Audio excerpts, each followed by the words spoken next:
feels.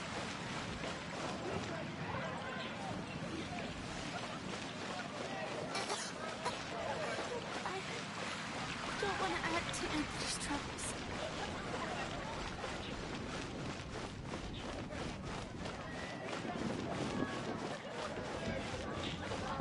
Lord Barbados, please see to it that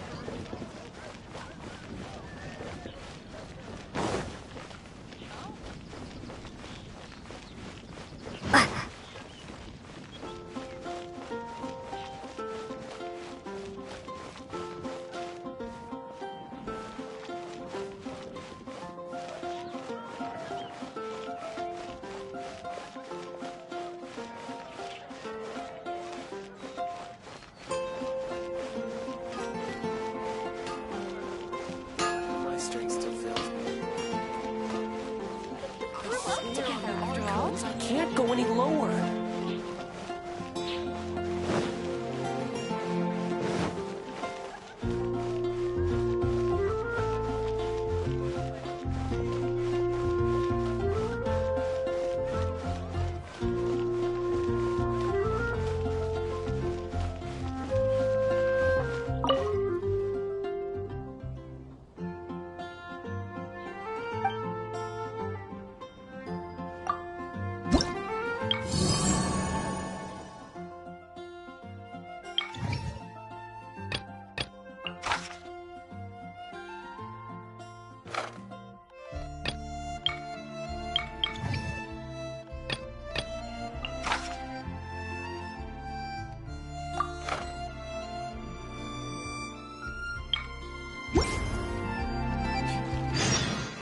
transfers of supplies must be deployed.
Someone to chat to would be better than just standing on it.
guy.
When I practice my spells in weather like this, I can do half the work for double the impact. I'm just teasing. I can't go back to Gloria like this.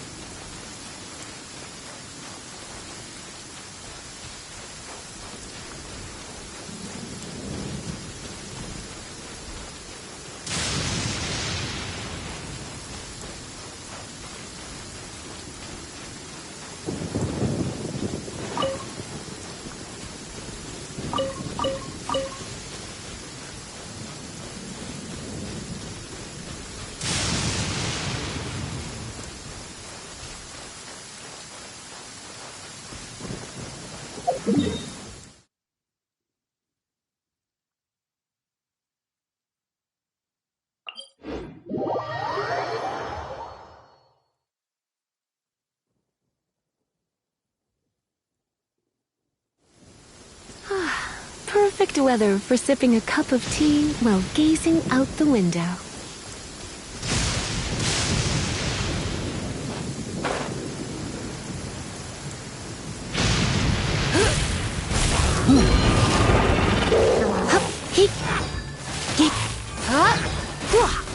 Surrender and I'll be gentle.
blade.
Freeze!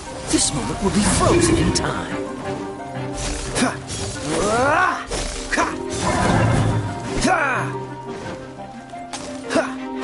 Dodge this!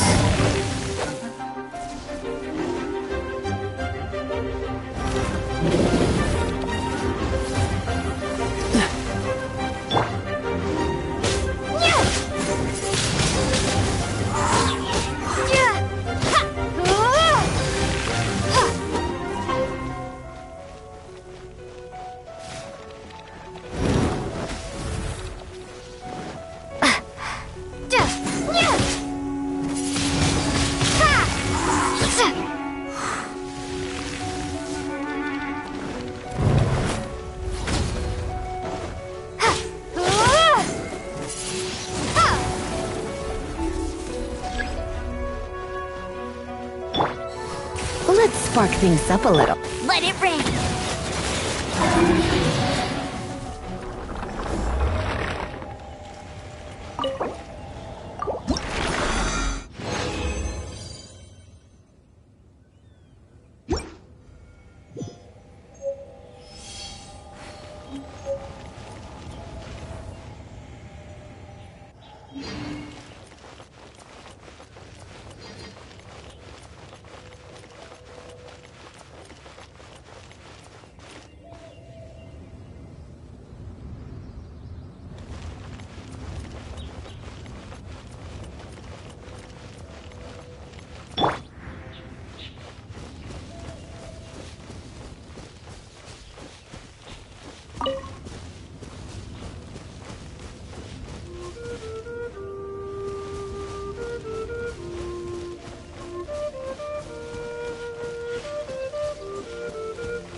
Windblade!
I'll keep this close.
I'll keep this close.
escapes my sights.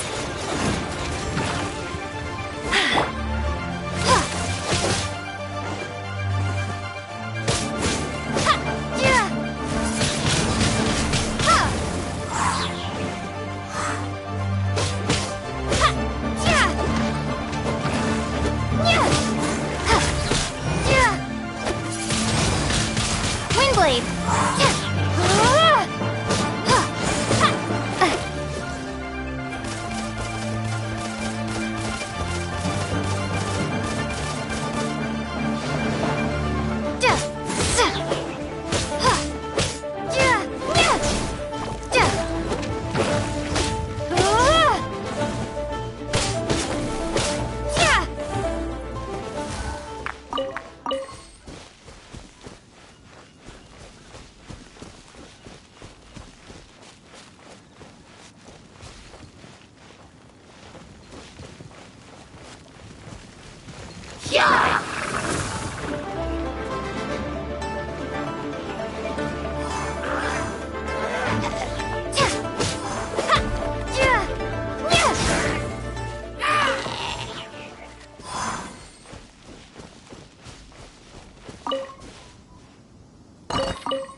Dodge this!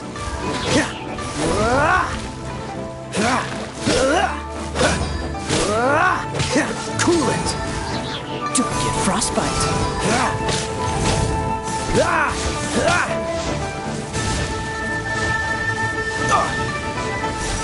Don't push your luck!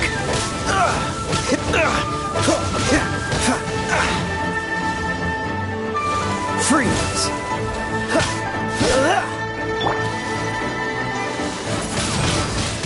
Windblade!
A reward on the road.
Dodge this!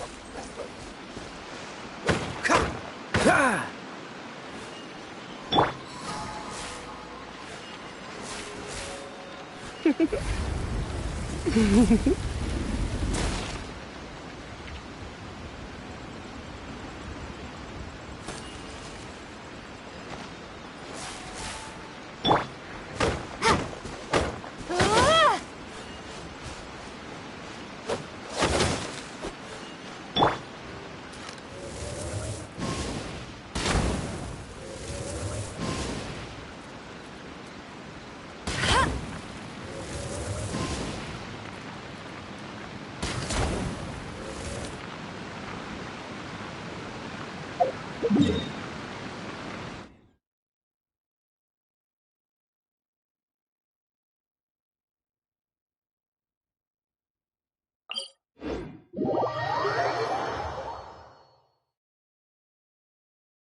Help! Help! Help!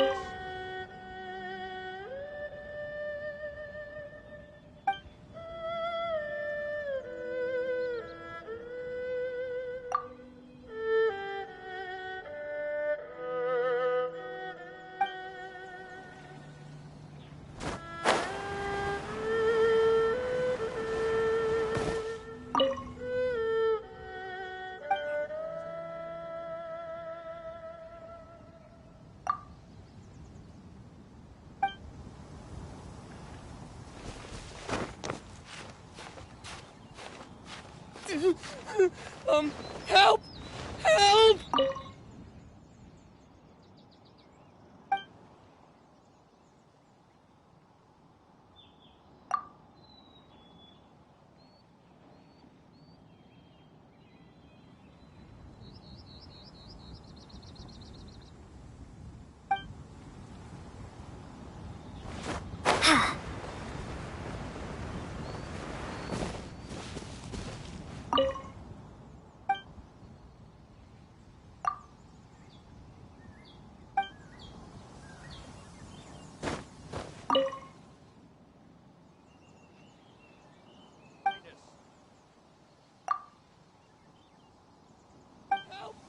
Help! Yeah!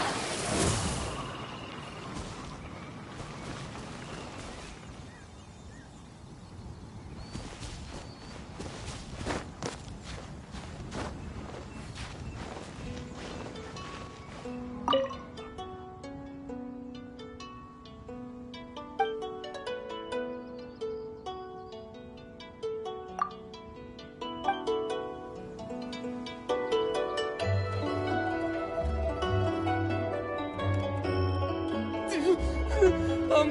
Help!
You're in for a little shock. Freeze!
will be frozen in time.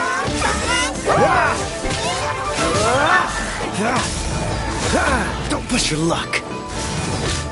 Dodge this.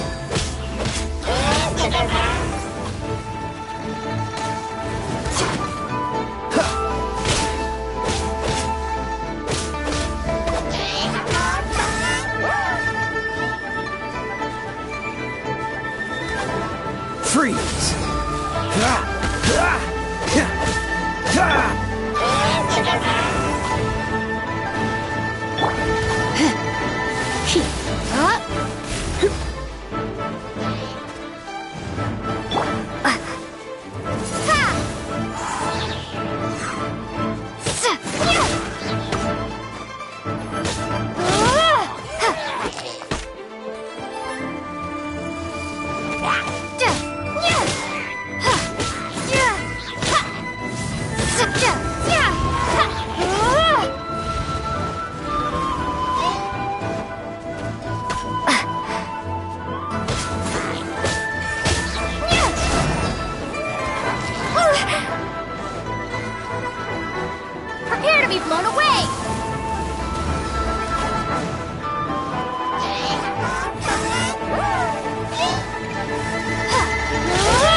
I'll keep this close.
Another target tracked down by Outrider Amber.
For the gliding champion of Mondstadt.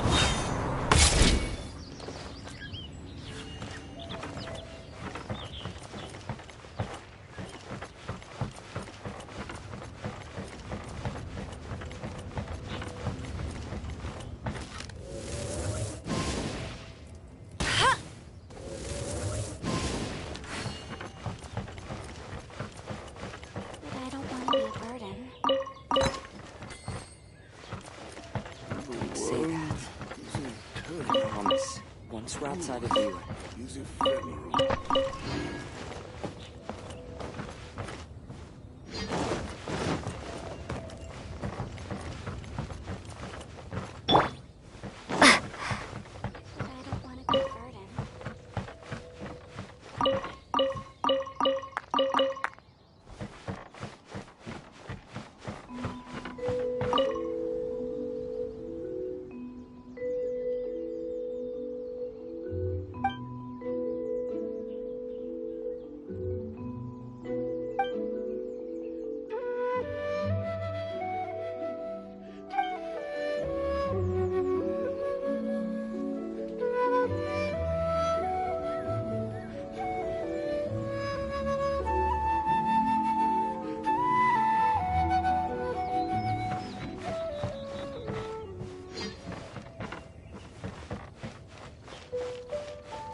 I'll keep this close.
Bet you can't keep up with me!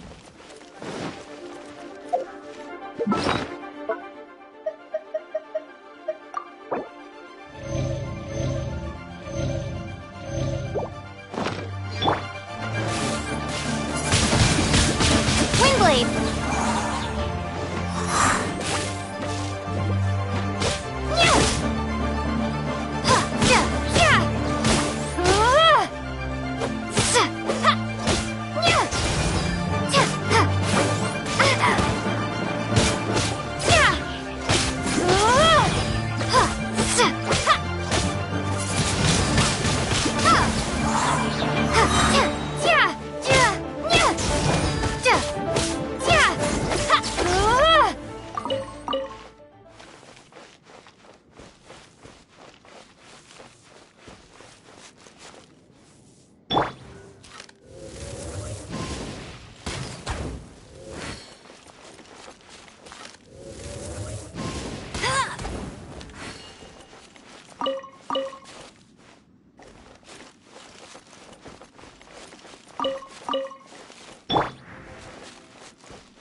Are you here to play with me?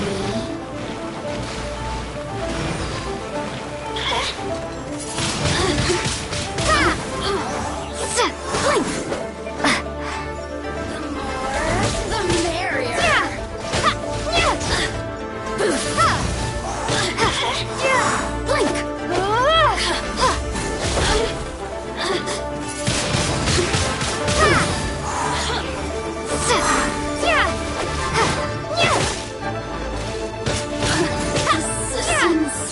Shine longer.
Windblade!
You can't keep up with me!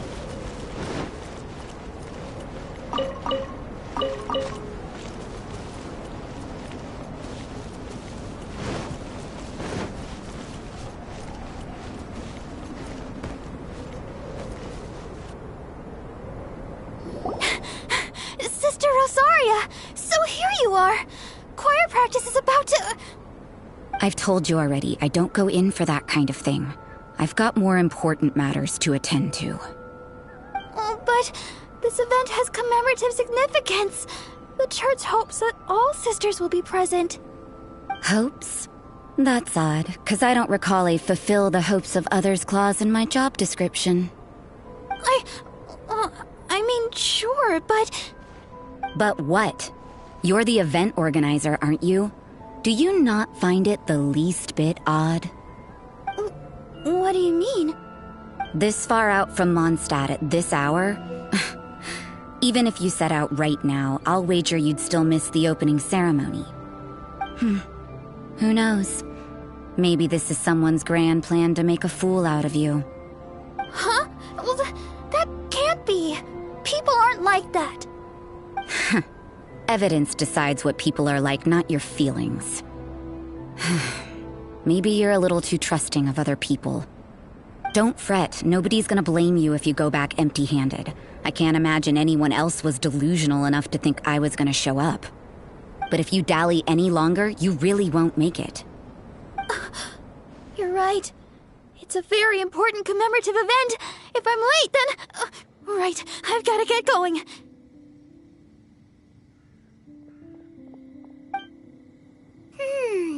Seems like that sister's an expert in making people believe anything she wants. I thought I heard something. Who are you and why are you eavesdropping? We'd better watch out. She seems like a dangerous villain, or a trickster at best. Oh, really? I'm a member of the long-standing Favonius Church.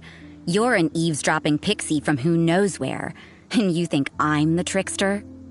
Wait, she heard that? Paimon was whispering so quietly. And as for this outlander you seem to be following... So it's you. The honorary knight that saved us from storm terror. Well then, given your status, I won't press you on your reasons for eavesdropping. Otherwise, depending on your answer, I could have arrested you on the spot. What? Do the Sisters of Mondstadt have the authority to arrest people now? We can't go turning a blind eye to hidden dangers, can we? Why shouldn't sisters have a sense of justice? That doesn't sound right. But Paimon can't think of a good comeback. Let's talk about you. What are you doing in the mountains?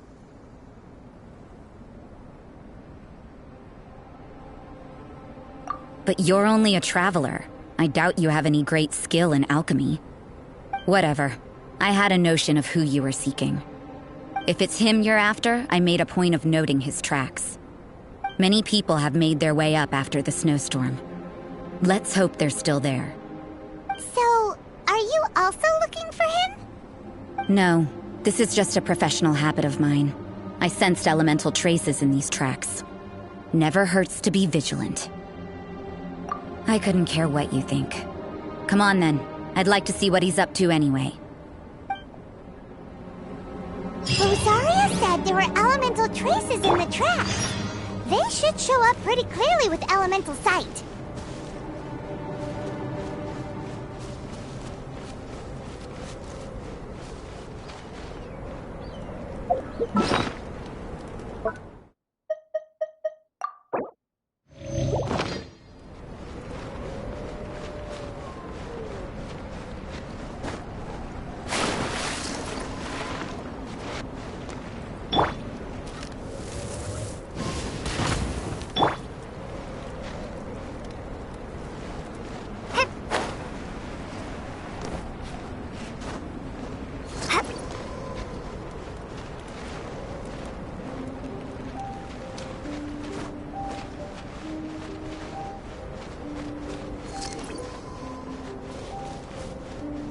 Want to taste of my hammer? I got careless.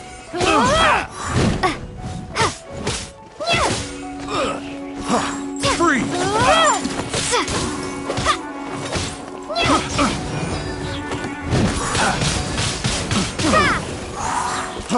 Freeze! Picked the wrong test subject.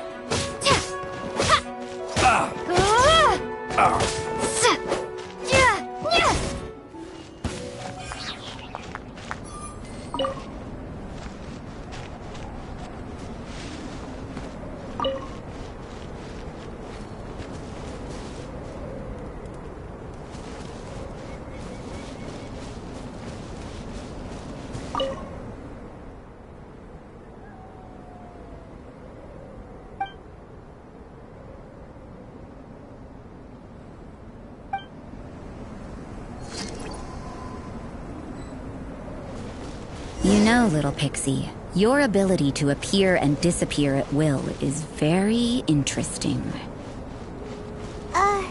Yeah? After committing a crime, you'd be able to leave the scene without a trace. You're so suspicious. Why is Paimon a criminal in your example?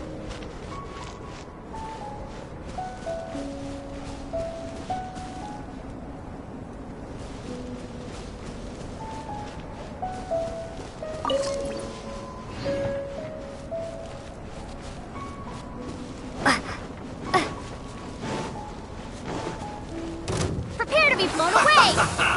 Time to fry.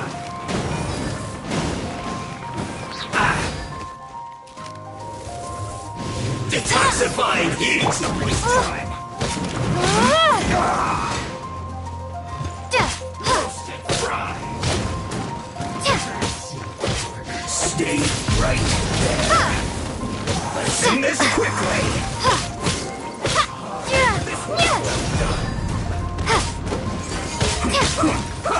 I must collect you. Need to hurry up.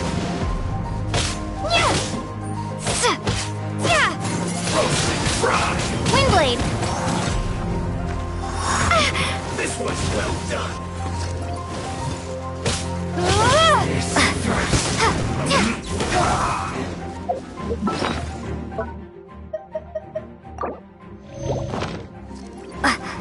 What an annoyance. To work. This is well done. Let's not waste time.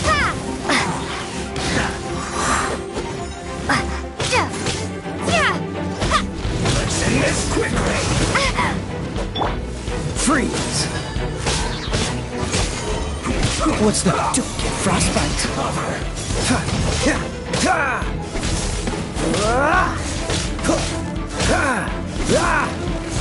I slipped up.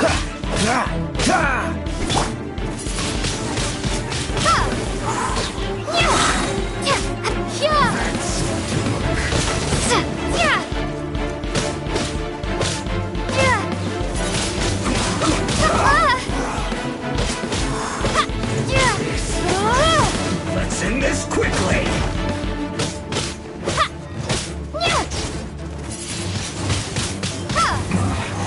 This isn't good.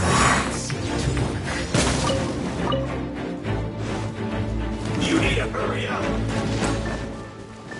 This was well done. I must collect myself. Roasted fry.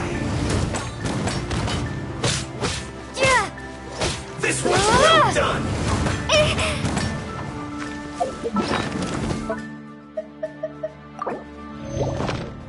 Hurry up. Roasted fry. This first.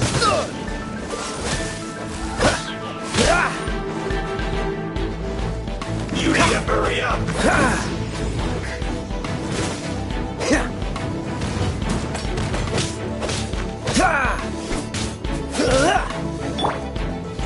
This first.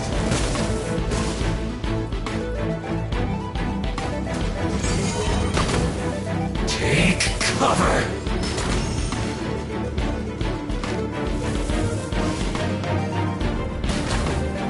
Let it rain!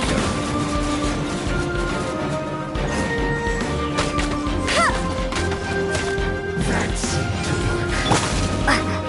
You need to hurry up. Roasted fry. This first. You need to hurry up. What an annoyance. This was well done.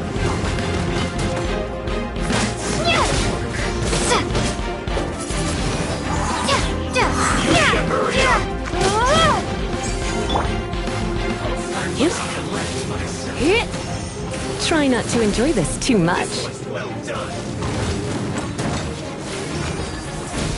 Roasted fry. You need to hurry up. This first. This was well done. I have some for you too.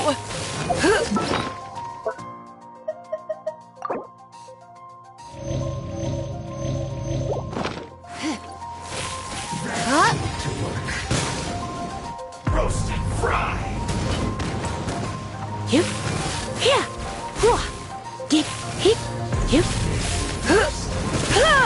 Must counterattack. This was well done.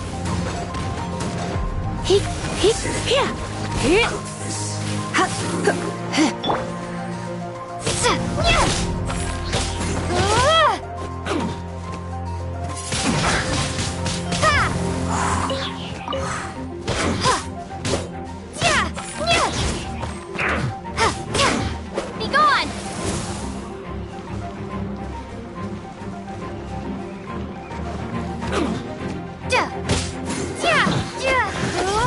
Fingers of death.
colder.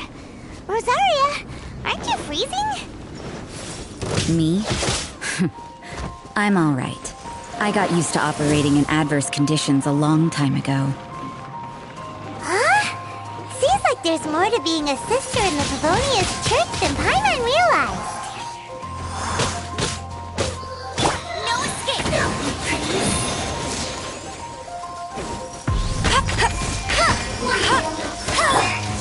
Windblade!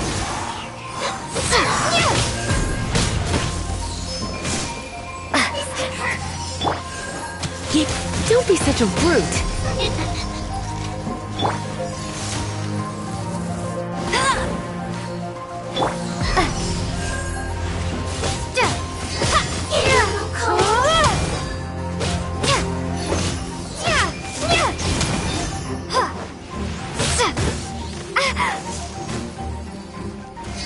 Want to get a little closer?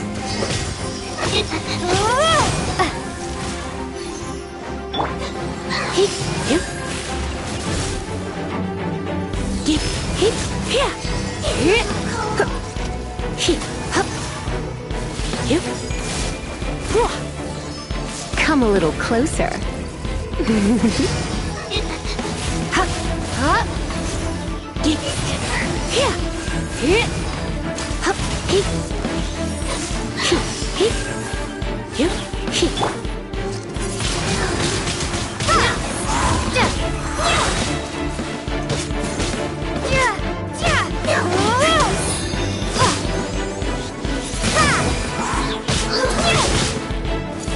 Prepare to be blown away!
Is that Albedo? Why would he hang around a place like this?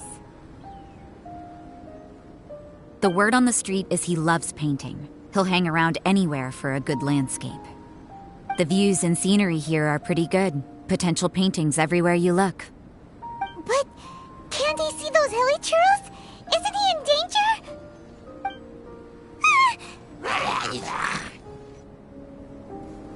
Uh-oh. Looks like he startled them. Enough talk. Let's take them out of the picture first.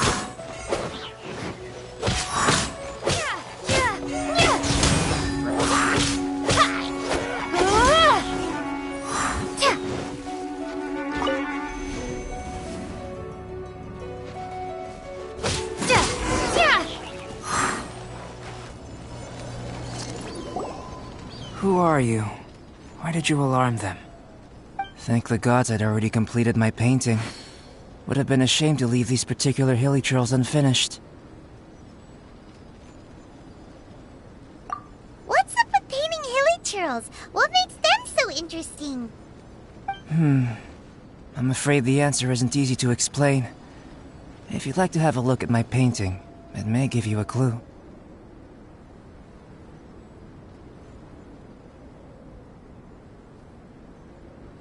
Wow! Look at the detail! But some of it seems to have been done in a hurry. You can find these hilly trails anywhere. Quite boring, in fact. Not worth closer inspection. But take a look at this specimen. The build, the coat, and there's a distinct force at work here. In the cyclical lives of such primitive communities, such unique attributes are an indication of evolution at work. Evolution, the transition from nothing into existence, from the known to the Hold your horses. Something tells me we're in for a thesis and I haven't got the stamina. We found your man. I'm headed back. What? Don't you have any questions for him? Hey! What a weirdo. So Sister Rosaria brought you. Surprising. And I didn't have time to thank her. But back to the point. From her words, it seems that you were looking for me? We met a girl in Mondstadt, Sucrose. She said you were stuck with your research. I see. So Sucrose sent you here. Then, if I'm not mistaken, you must be the honorary knight. You've got the whole of Mondstadt talking. I've heard a bit of everything. Your actions during Storm Terror's attack, your elemental control, and quite a few other mysterious things. I'll skip to the conclusion. There's only one possibility after all. You came... Excellent. If I could procure your assistance, I think my research would benefit enormously. Forgive me. This must be confusing. Where should I begin? The essence of life? Whoa. You want to start with that? You're right. Giving a demonstration would be better than trying to explain. For example, awakening life. Breathing new life into fallen leaves. You can do that?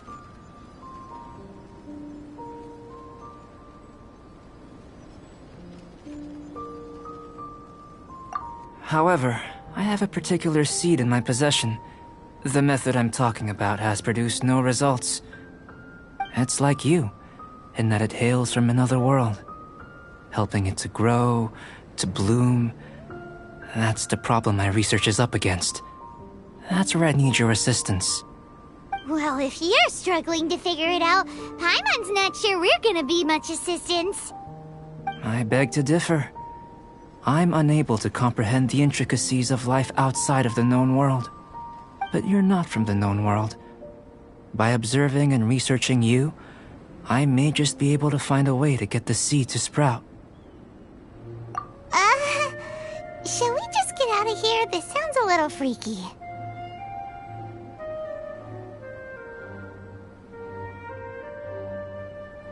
Mora, knowledge, and the answer to the question you are seeking. It happens to be an answer that I can provide. How does that sound? Time for a change of surroundings. We should be going. There's research to do.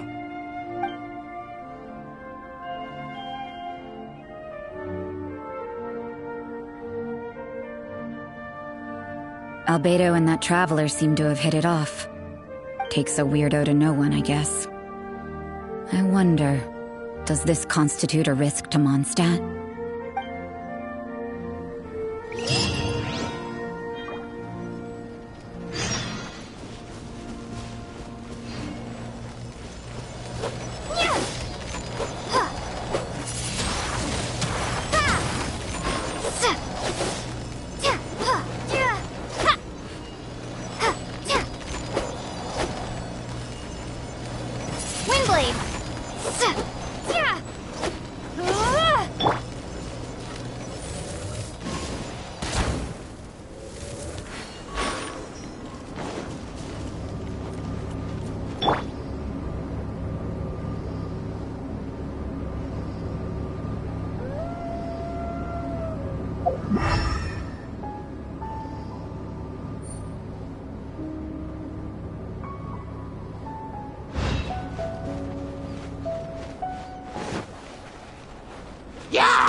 Be gone!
Has a question.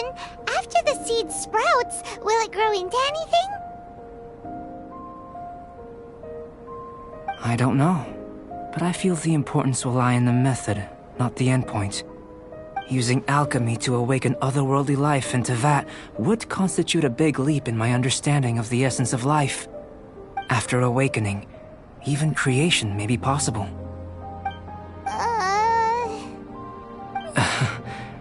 Still a little difficult to understand? No, Paimon's got a brain. But what's the seed gonna become? Isn't that more interesting than whatever it was you were saying? Well, if it turns out to be a delicious fruit, dinner's on me. Yay! Paimon's holding you to it. Well, let's just say I, occasionally have to look after a child. Another lengthy explanation, I'm afraid. I suppose it's one of the few non-alchemy related disciplines I'm any good at. The subject of my first research was the elements. In this world, manipulating the elements requires a vision. Though I can't see anything resembling one on your person. How you're able to freely manipulate elemental power is something I'd like to ascertain. I've got a few questions in that regard. Firstly, do you have any extra organs? A second heart? A fourth stomach? Things of that nature. Fascinating. And this floating child is connected to your body in some way? What a stupid question. Can't you see the gap between us? talking! It's Paimon, not floating child! I was merely considering the possibility that you were an external organ. Perhaps there is some invisible force connecting you. Oh, that rules out that possibility. I wonder, did Paimon guide the elemental power to you? But that would mean that Paimon's elemental power would be enough to break through a mountain rock at least 10 meters thick, or cause the waterfall south of Springville to flow backwards. No, that definitely can't be it. Hey! How would you know anyway? In that case, it would appear that there's no obvious difference between the composition of your body and that of the humans in this world. Given that there's clearly a discrepancy in her research, it seems that only experimentation will yield the answers. Firstly, this mysterious elemental power. I'd like to examine exactly how it manifests externally. Let me lure a few slimes to the area. Perhaps you'd be able to defeat them, using whatever method comes most naturally to you. Huh? Doesn't seem very sciencey. Direct and clear observation are imperative to a good experiment. This is just a simple exercise. Naturally, if you require a greater challenge, we could bring in 6 Oceanids. Slimes! Slimes are fine!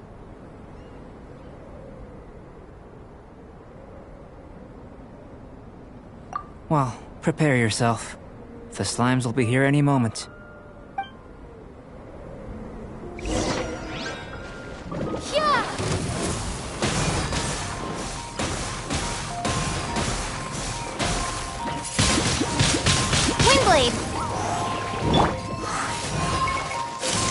Let's spark things up a little.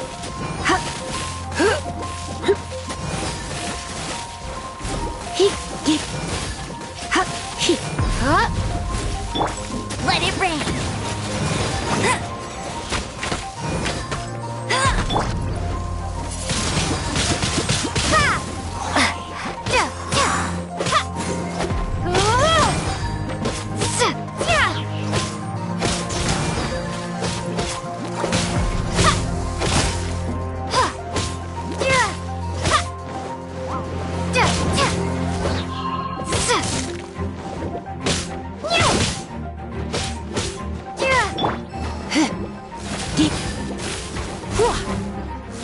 You're in for a little shock.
Prepare to be blown away!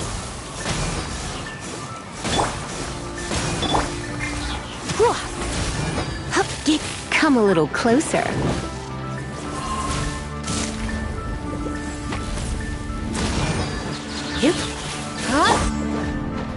Windblade!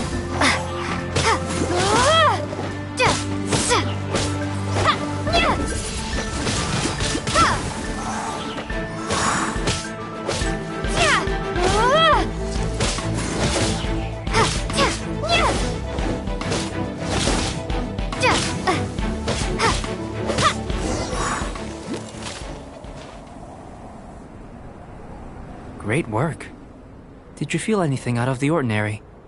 If you're injured, I have a few emergency potions ready. Excellent. According to my observations, the manifestation of the external elemental flow is as expected. Elemental reactions are normal. There's nothing out of the ordinary. Now that we know that the external flow is manifesting normally, let's test the internal flow. Internal flow? How do you test that? It's very simple. I can use alchemy to create a potion that will extract elemental power. If the elemental power is stored or accumulated physically within your body, this potion may elicit an elemental reaction. Sounds kinda terrifying. Don't worry. In the normal course of events, you'd feel some temporary queasiness. No bodily injury. And in the abnormal course of events? If anything unexpected occurs, I've made the necessary preparations. Try not to worry. Well, it's not that there aren't any risks involved. But if there is anything blocking your elemental flow, we'll be able to locate it with this test. Just a warning. If an internal elemental reaction occurs for any other reason, that's a bad sign. Yes, that's an excellent way to think about it. Before we get started, the potion we'll use for the test is missing a catalyst. We'll need to find it. It's a type of ore known as star silver, but unfortunately not all of it is suitable. I'll take you to my campsite. We can gather some star silver ore on the way. I'll point out any likely contenders. All going to plan, we should be able to begin concocting the potion when we get to the campsite. Paimon's still got a few safety concerns, but it seems like there's a silver lining. Let's keep our eyes open.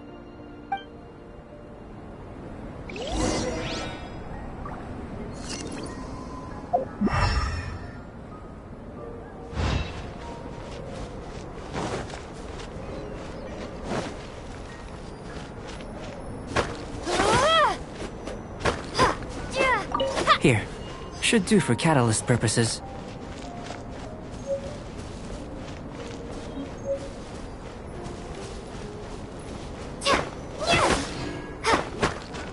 This one, usable with a bit of polish.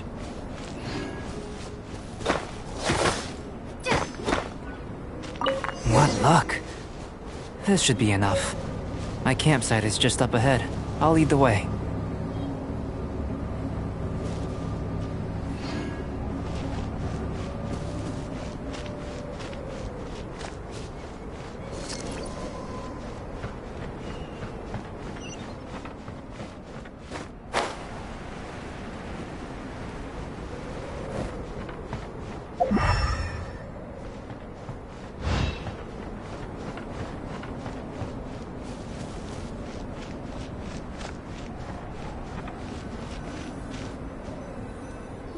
This is my campsite. I've added the materials we collected to the concoction. While we are waiting, have a look over here.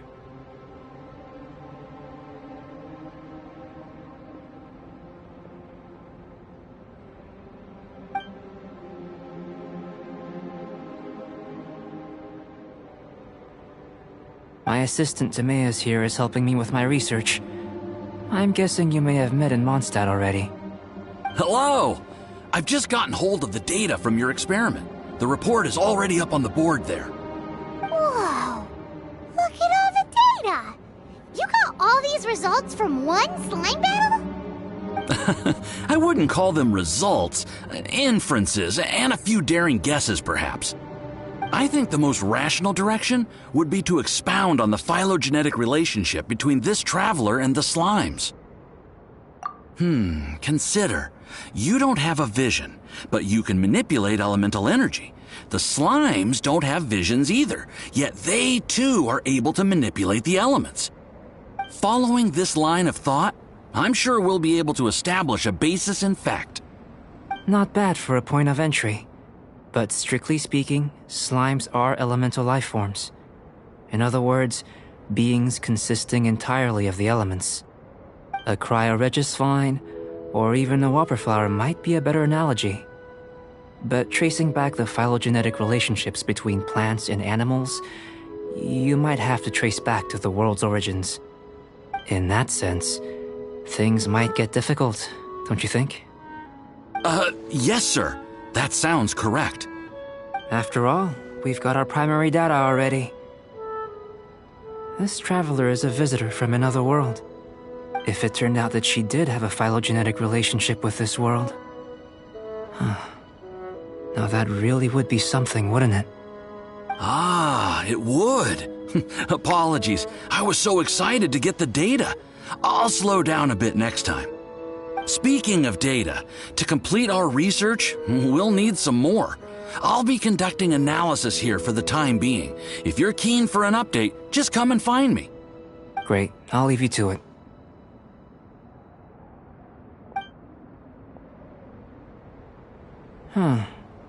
Looks like the potion's ready. I'll try a little first. If all goes well, I'll hand it over to you. In line with my expectations. Ready to drink.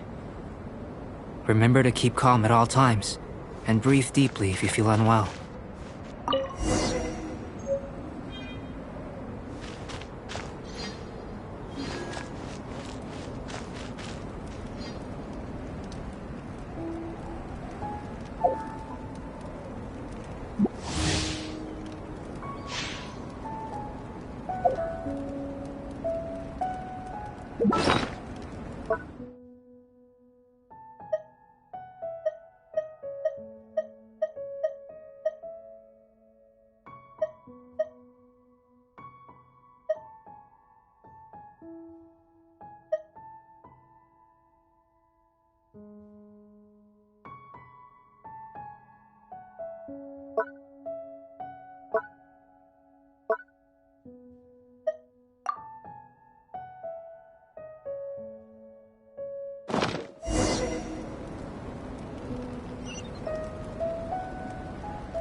Tasty? You've got a funny look on your face. You said you tried some already. You sure it was ready? What's happened to her? Oh, this was the result I was expecting. And a very positive one at that. This potion channels elemental power into the body. Under normal circumstances, a repelling reaction is to be expected. But if the internal elemental flow is unimpeded, you'll only experience momentary discomfort. Once the flow is complete, there won't be any other effects. So you knew you'd be sick and still drank some? It was my own concoction, of course. Only natural for me to be the guinea pig. Perhaps it's just scholarly self-assurance, and it certainly speeds things up. In conclusion, I'd say we have our conclusion. As far as elemental energy is concerned, you're no different from anyone else in this world. Nothing peculiar. Aw, Paimon wanted something cooler to happen. Then again, better an ordinary result than a peculiar result. Peculiar results have a tendency to be of the undesirable. The good thing about ordinary is that everything is an object of reference, and everyone understands you. People are the same. They can understand, empathize, encourage, and support one another. When you're sick, a doctor can diagnose you because they are you. When something goes wrong, you can ask people who've made the same mistake for their experience because you are them. But a peculiar person, they don't have much recourse for the things we take for granted. The essence of their life is fundamentally different. For example, a human can't understand the life of a pyro-regisvine or an Eye of the Storm. Have I explained it clearly enough?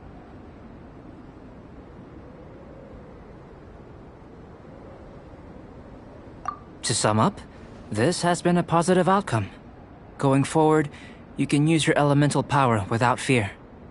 Timaeus, the results of the new experiment are out. If you could see to collating them.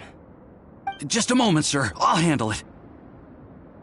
Oh, you gave me a lot to consider. Really stretched my limits. I'm thinking a lot clearer now.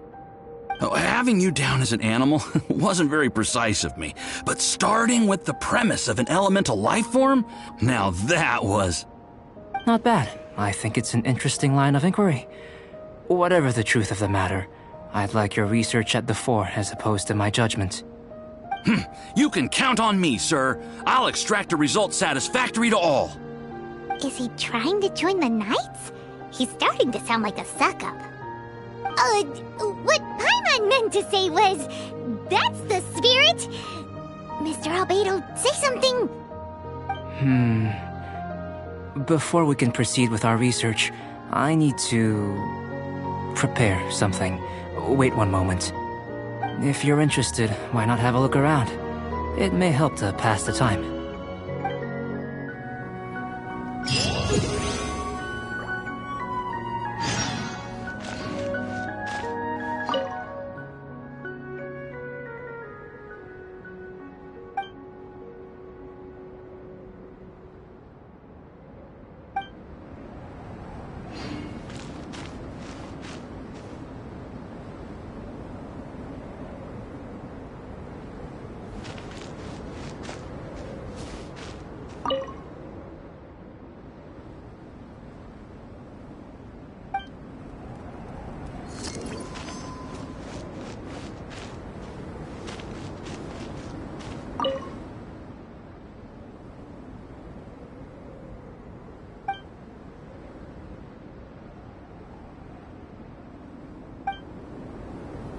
Here comes Albedo! Let's go see him!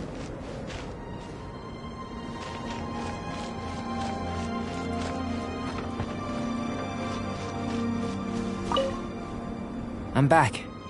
Did you see anything interesting?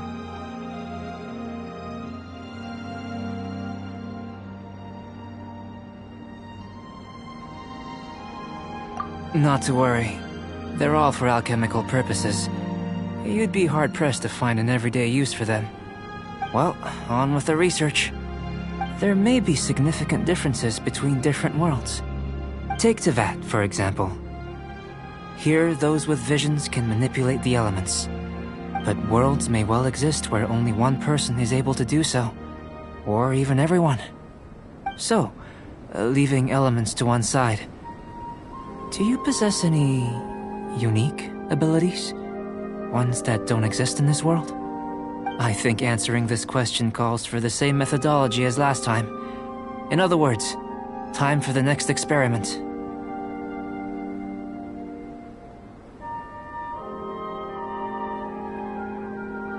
No. You shan't be required to exert quite so much effort this time around. Now, see this pillar here? Use your willpower to try and break it.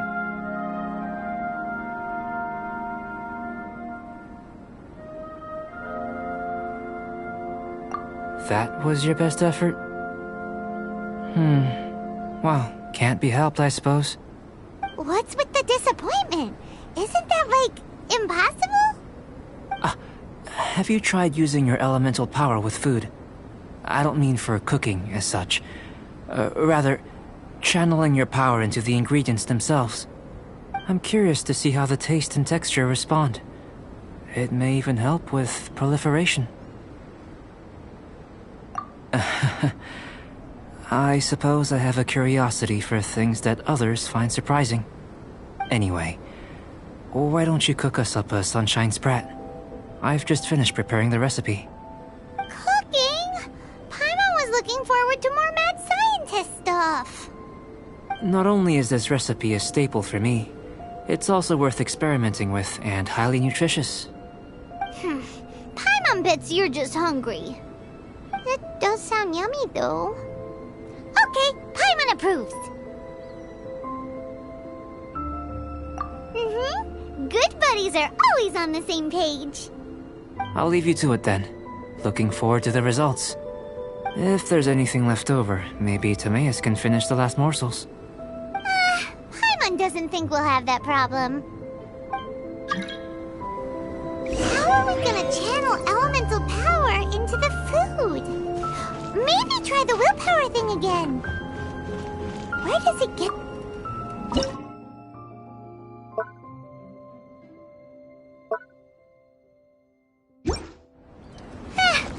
Let's just do it the old-fashioned way.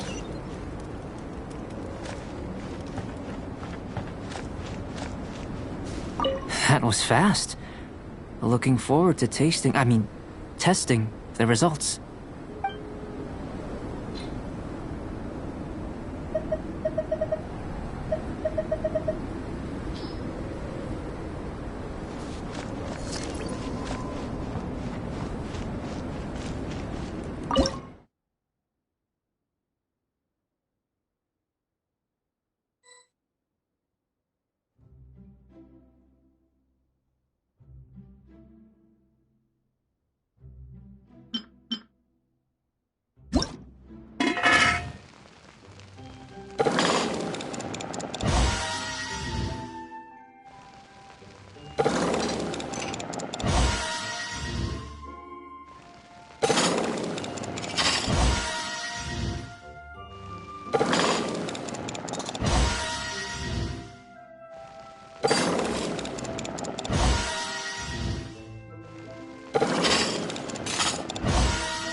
That was fast.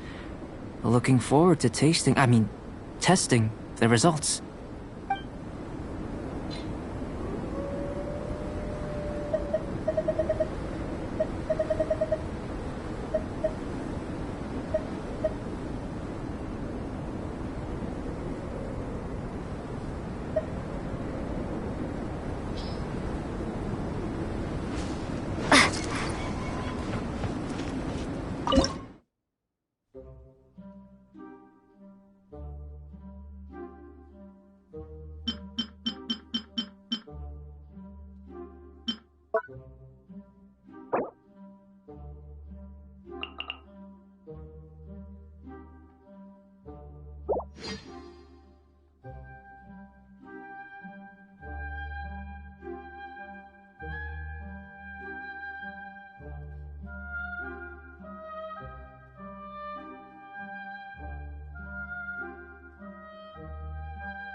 That was fast.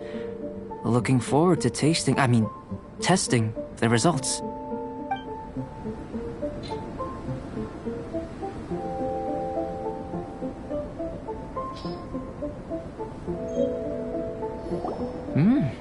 An average outcome experimentally, but you've really brought out the flavor. You seem well versed in the science of gastronomy. As far as the proliferation hypothesis is concerned, we've come up short. Seems like food presents the same headaches in your world as it does ours. Unless... could it be that the natural laws of this world are limiting your unique abilities? We just didn't know how to channel elemental power into the food. It's a little more complicated than adding herbs and spices, you know. Not to worry. At least we put some food to good use. No need to feel disheartened. And here's your portion. Enjoy. I can box it up if you like. Woohoo! Thanks! Glad you were paying attention.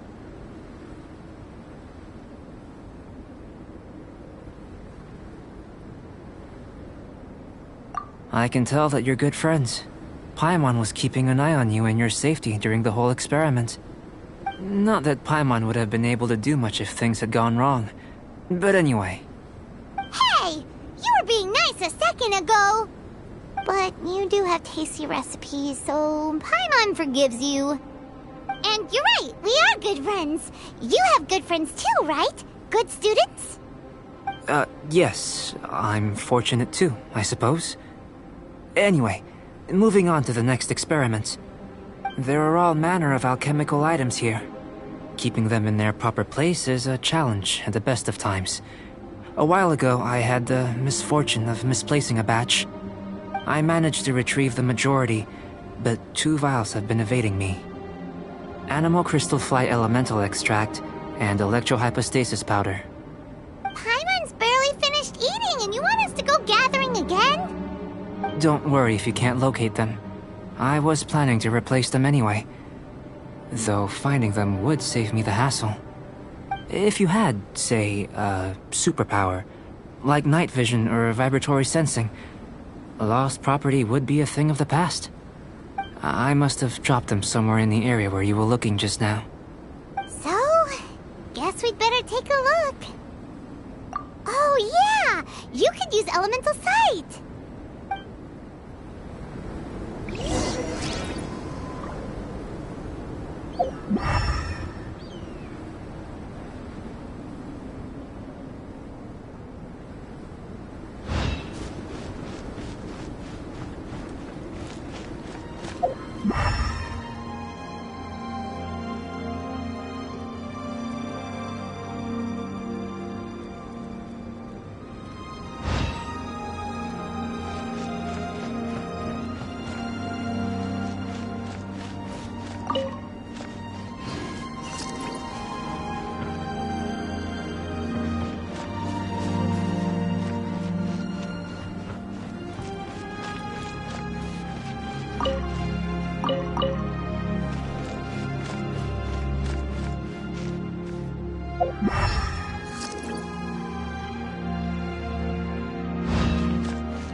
This must be electrohypostasis powder!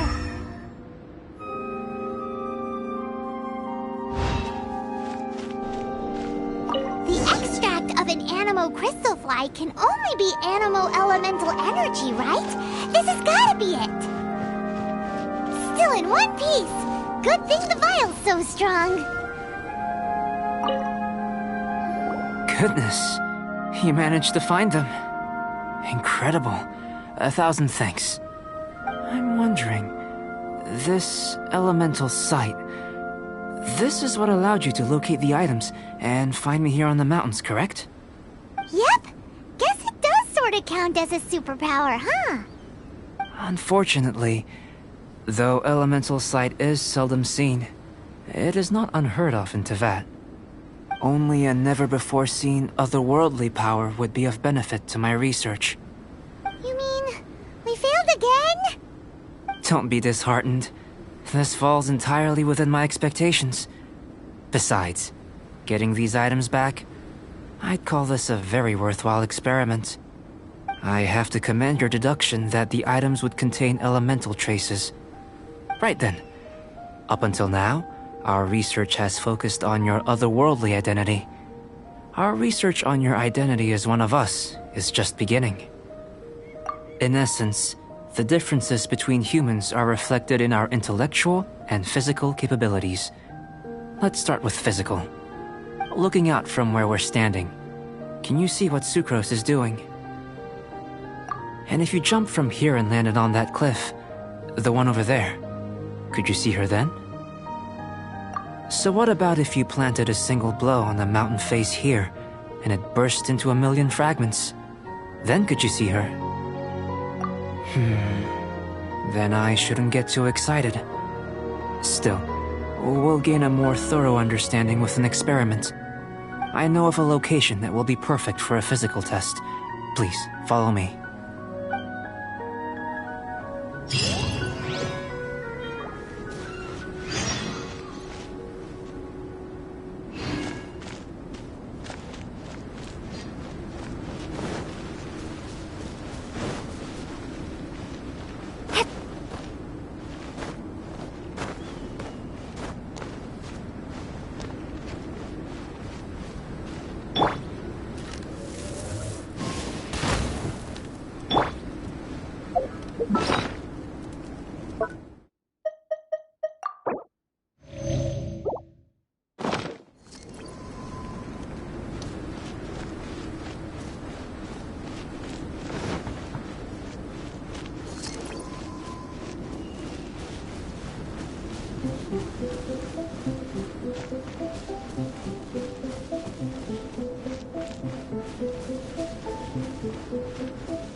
Jean will be upset if she catches us lazing around like this.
I'll keep this close.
To jump?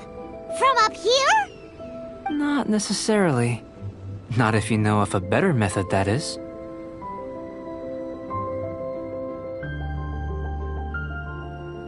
Whichever method you choose, the experiment will end when you reach the opposite shore of the lake. I will factor the time expended and your top speed into my comparative analysis. The opposite side of the lake. So, we're gonna be swimming? Without limitations, we complete tasks intuitively, using the method that seems most rational to us. Some of us would be unable to stand the icy waters. Others might find the whole thing rather refreshing. No matter what choice you make, it's all a part of the experiment. For me, every detail is invaluable to the research.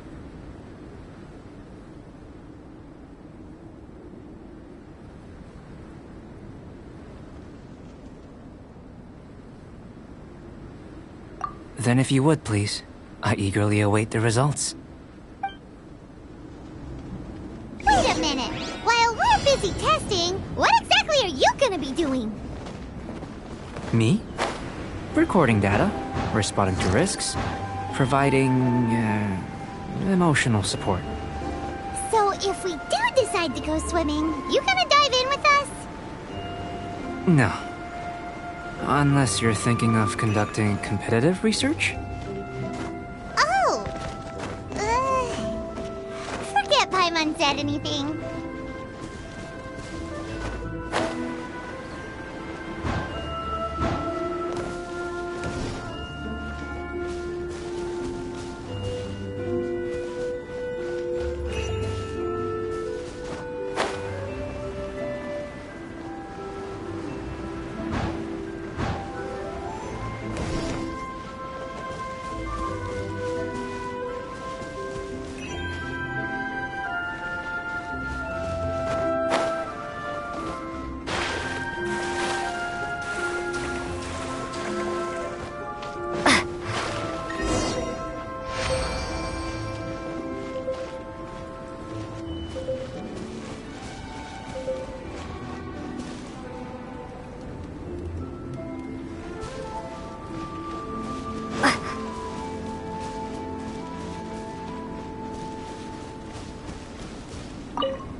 Great work. I've never seen a performance quite like it. Your reputation precedes you, Traveler. The data shows that you're easily outperforming the average citizen in Mondstadt. But you followed us the whole way without breaking a sweat! Me? Actually, I used alchemy to cheat a little. But anyway, if it turns out that the natural laws of Teyvat do not affect you, I should be able to make various inferences about the otherworldly civilization you belong to. If the natural laws of Teyvat do affect you, then I shall be able to make inferences into the kind of evolution that would occur under the absence of such effects. The innumerable possibilities that this could present, the captivating insights, it would be something to savor again and again. But how does this help your research? You've helped me to unravel many of the problems that were holding it back. When we return to the campsite, I should be able to show you something interesting. I may be about to make some analogies between you and a few unusual specimens. I hope you won't be offended. Gold, petrified trees, a sun 8 times the size of our own. The essence of the investigative process is enthralling, but such feelings are inevitably fleeting in nature. I'm willing to pour all my energy into research, and yet specimens are finite. As the unknown transitions into the realm of scientific understanding, the feeling of enlightenment is lost. All these things that start out as objects of fascination end up possessing the prosaic mundanity of a sunsetia or a sweet flower. They cease to be noteworthy. Oh, so that's why you wanted to paint those hilly turtles? Because you got to see something new and interesting in the differences between them? Precisely.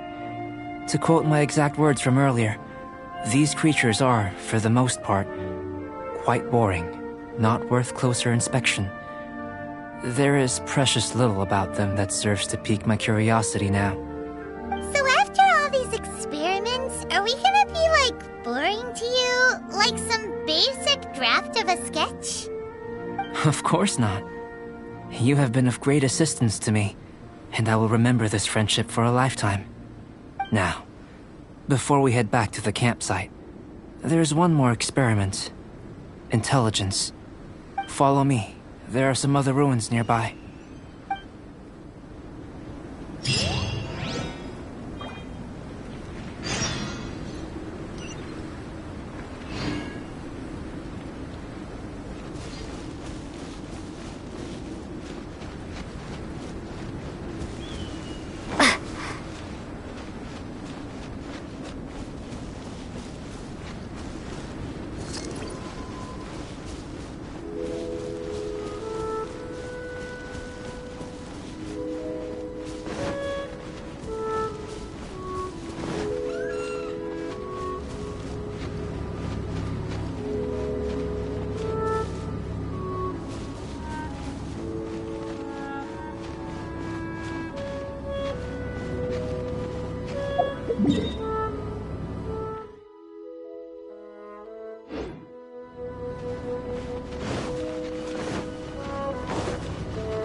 I imagine you must have encountered more than a few conundrums during your travels.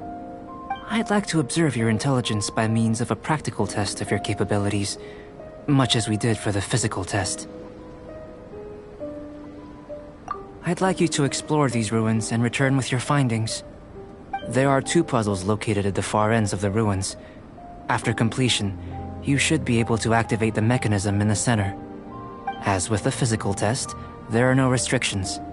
Everything you do is an action I wish to observe. A tried and tested adventurer, I see. So, let's see you in action. Start wherever you like.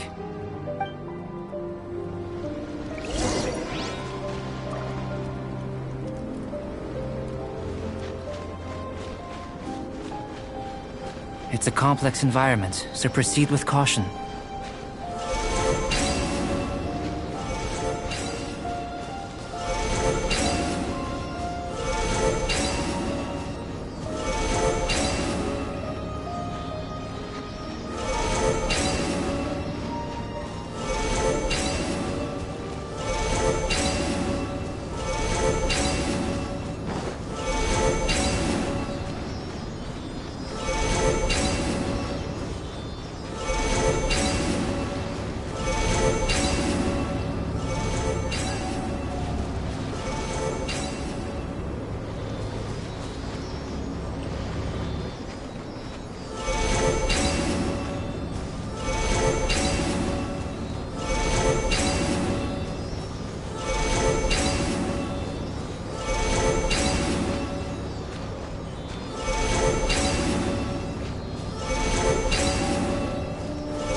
Sealy like these are a common sight in the mountains.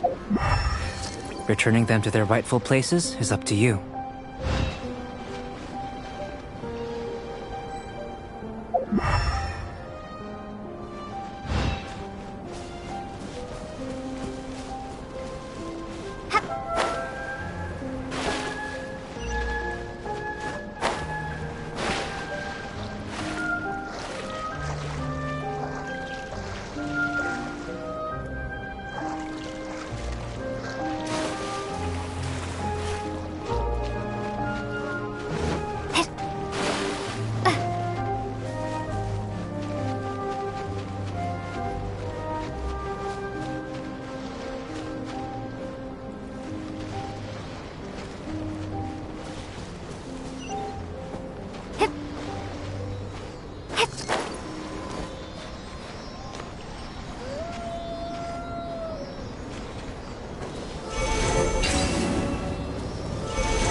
and I'll be gentle. Hup, Heep, heep, here. Here.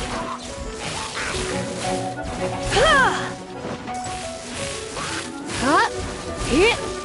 Yep. Heep.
It should now be possible to activate the central mechanism. Exactly what will happen when you do is something I'm looking forward to finding out. Hey! Explaining things is Paimon's job! Oh, seems that the water level has suddenly decreased. We should be able to see what's in the water now. Let's have a look.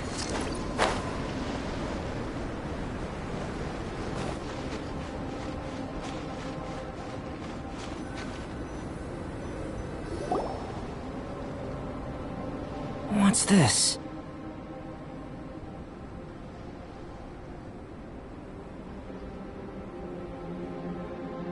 To the best of my knowledge, these belong to a script of some kind. They can be found all over Teyvat, but they've never given up their secrets. There's still a lot to learn about them. And as for why they should ever have come to rest here, a true mystery. Let me make a copy first. I'll make time to go over them in greater detail after our research. Another thing for the don't understand list. Unsolvable mystery this, weird experiment that. It'd be nice to get some cool results for once. Seems like if you want the reward, you gotta pay the price. I've truly gained a lot from all this. Comparatively, the little reward I can offer is too small to mention. Let me return to the campsite first. By the time you get back, I may just have a fleeting miracle for you to witness.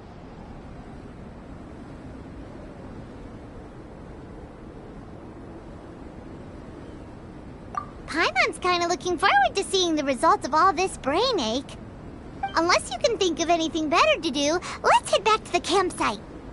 Not so fast. You're not leaving until I'm convinced that nothing dangerous is going on here.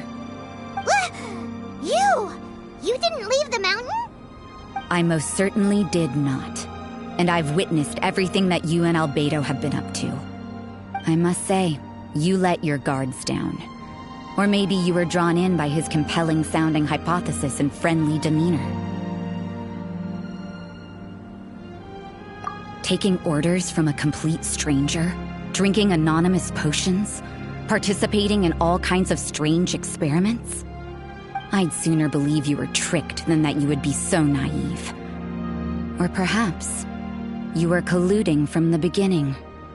Sister Rosaria's guard's so high, she can't even see over the top of it. It doesn't matter what you think. He could be a saint for all you know. But I understand him a little better than you, Outlander. I'm only concerned with one thing. Whether his alchemy has transformed you into something more sinister. No way! Paimon would have sensed it! And anyway, he didn't even use any alchemy! With an alchemist of his level, you wouldn't sense a thing. In any case, I'm not about to let a potential threat back into Mondstadt. So, what are you gonna do? I've gotta hand it to you. You have your moments. If I can be sure that nothing you came into contact with is dangerous, that's good enough for me. I've investigated everything else. The only items left on the agenda are these symbols. But we don't even know what they mean. That much is true. Not to mention, seems like there's nothing more to them. But for insurance purposes, I'd better make a copy. This is now a location of interest. Regular patrols should be set up here. Now then, all things considered, I deem that you pose no immediate threat. Which is what I was hoping. I would have been one very unhappy sister if you'd made me work overtime on your account. Overtime? Before we go our separate ways, Outlander, a word of advice. Don't be so quick to trust Albedo, and don't repeat the same mistakes that you did this time. You made a lot of rash decisions today. She's gone! So stubborn. Mondstadt doesn't have many people like that. Huh. Never mind her. Let's go see Albedo!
You're back. Good timing. I've just about reached the conclusion. You took quite a while. Did you get held up on the way back?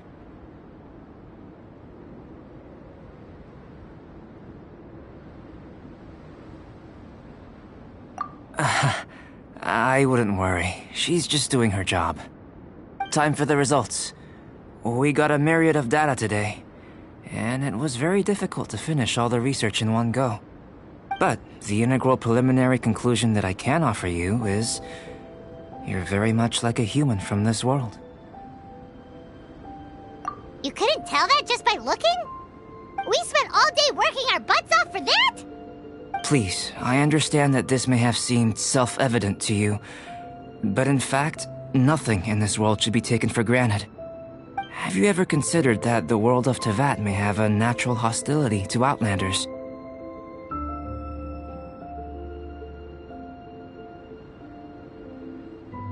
I mentioned the natural laws of this world. You're able to converse with me here without consequence, and nothing seems amiss. But it's arguably a small miracle. The only other life form that, like you, has come here from afar is the seed that I mentioned. Under the effects of Teyvat's natural laws, it isn't even able to sprout, let alone bloom. But after I observed you, I had another idea. Imitating you helped to inspire my alchemy. And so... Whoa! It looks like something's appearing!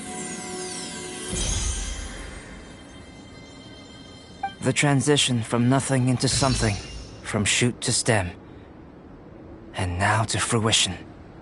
Is not nurturing otherworldly life also nurturing the world itself? Aww.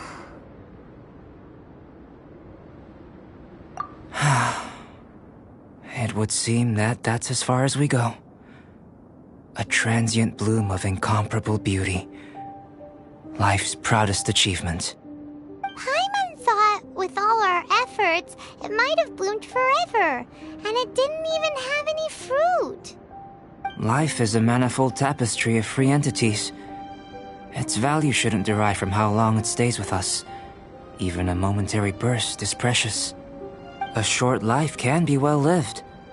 A life lived efficiently, lived to perfection, is necessarily one unburdened by loneliness. So, do you understand what I meant about us conversing here arguably being a small miracle?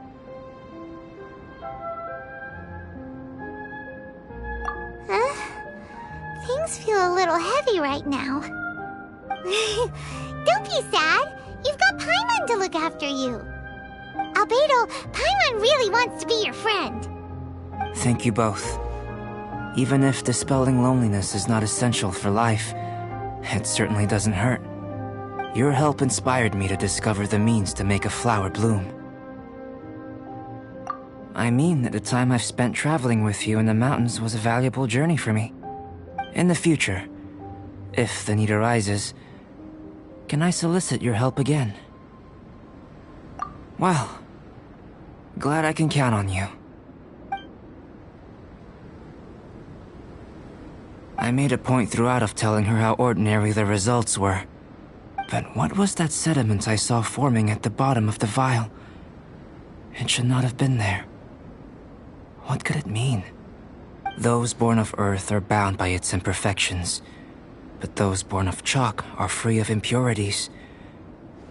You and I are alike, both composed of a substance that has yet to be fully defined. If, one day, I lose control, destroy Mondstadt, destroy everything, can I rely on you to stop me?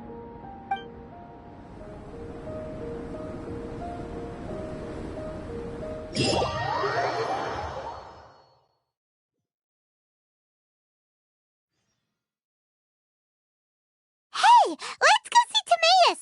Paimon has a favor to ask him! It'd be great if we could catch Sucrose and Albedo too, but they seem really busy lately, so let's not get our hopes up. Anyway, let's go see!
Bet you can't keep up with me!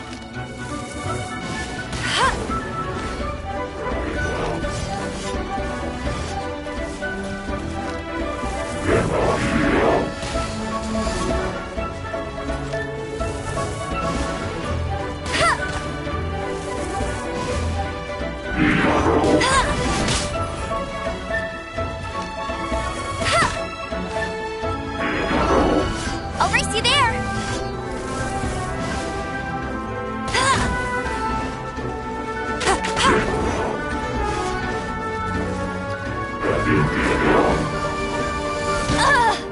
You got me.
Tired.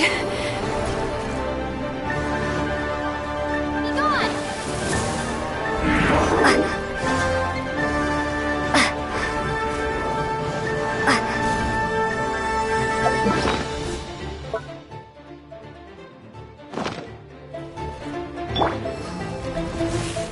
Huh? Get. Hit. Huh.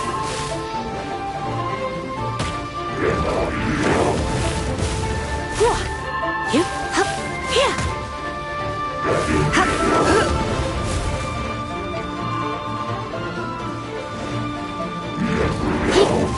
Here. Here.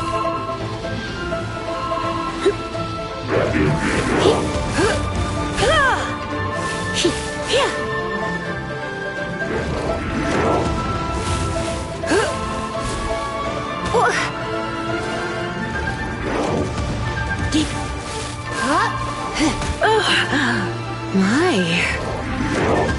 Here.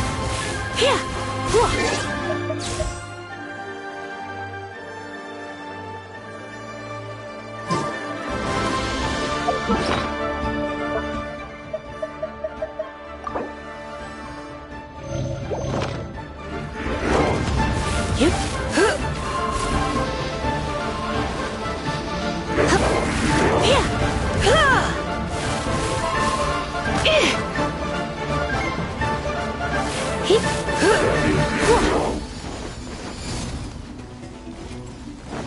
Yep. Here. Get up. Yep.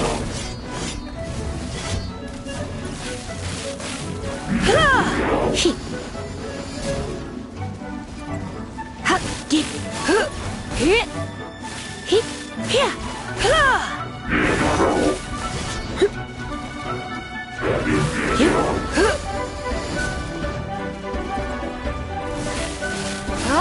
Here. He.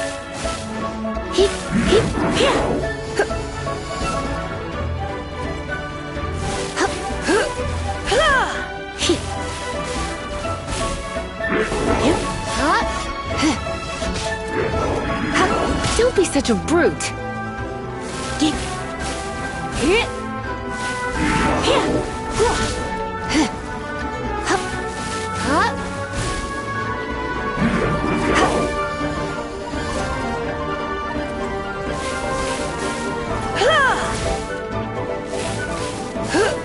You're in for a little shock.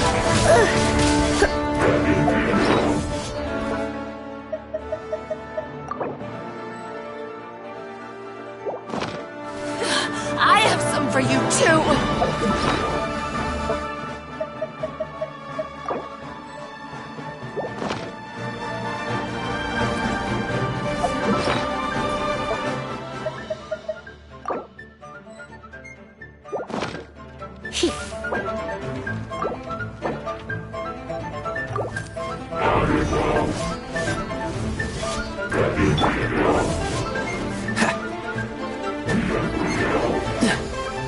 Don't push your luck.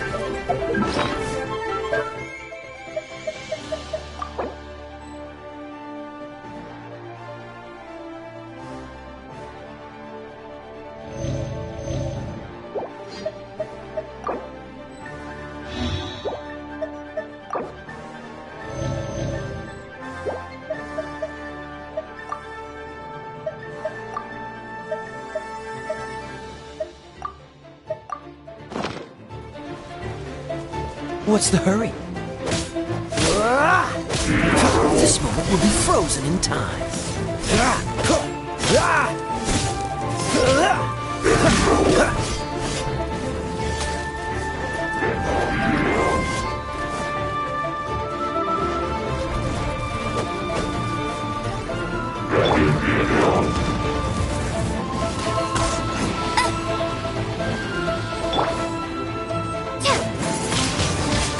Windblade!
Wind go with you.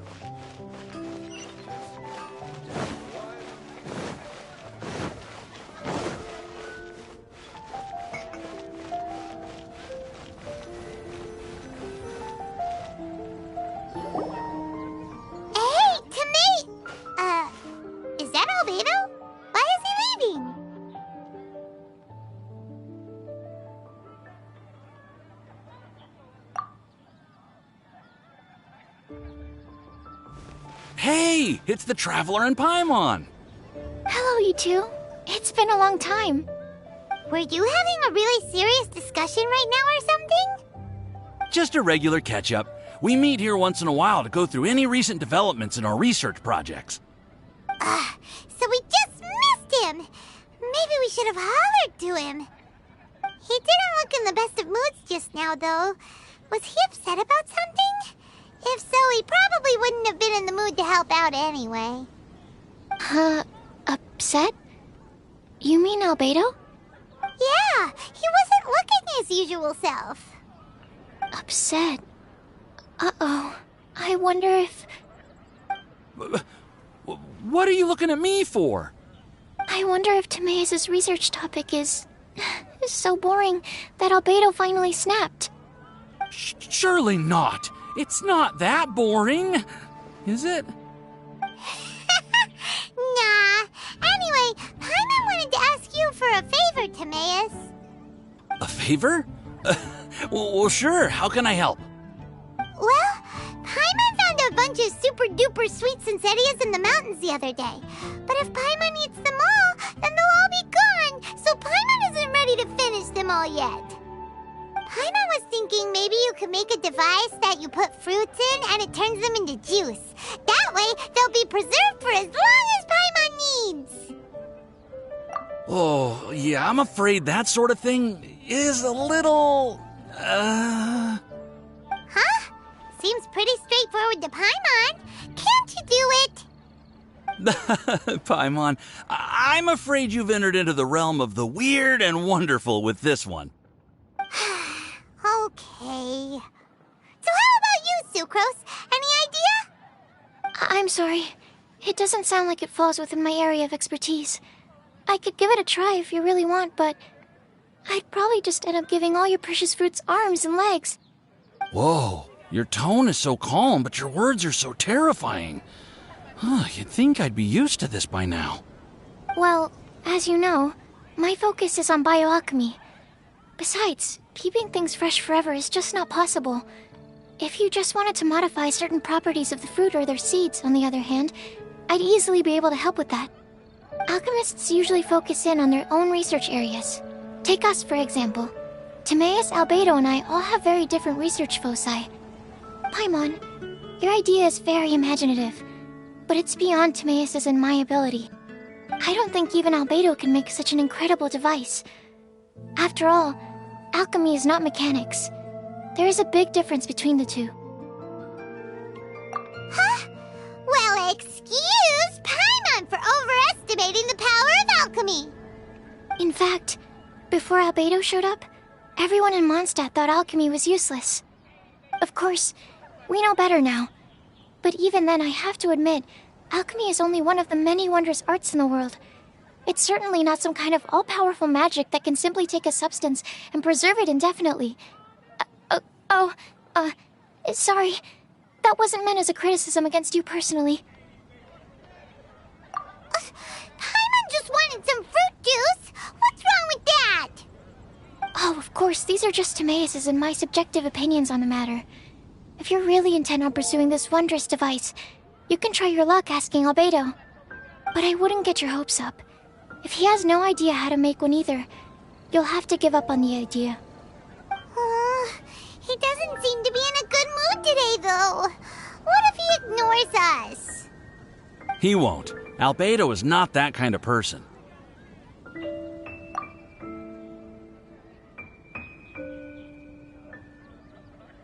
Hey, so where is Albedo heading to anyway?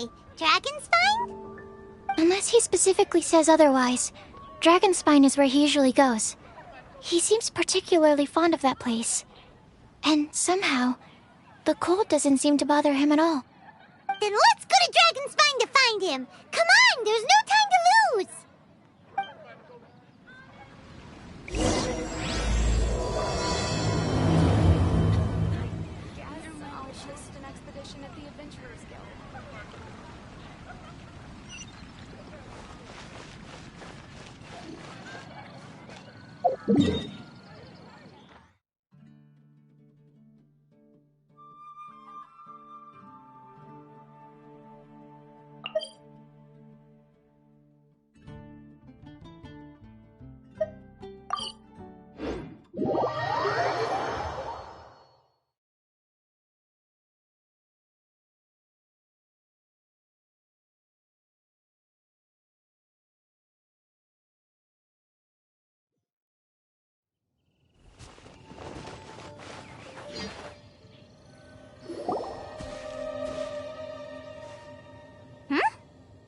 looks lively. What's the occasion? Let's go and have a look! Hey, Traveler and Paimon. Fancy meeting you all the way out here. Amber? Cyrus? Howard? What's everyone doing at Dragonspine? Don't you mind the cold? Oh? The Traveler is joining us too! Oh, great! Fantastic! Wonderful! The more the merrier! I agree. I feel much better with the Traveler joining us. Definitely the kind of person you want to have around in a tight spot. Oh, right! Paimon remembers most of these people are from the Adventurers Guild. Then again, it seems a certain Outrider is doing too. Allow me to explain. The Adventurers Guild is holding winter training on Dragonspine.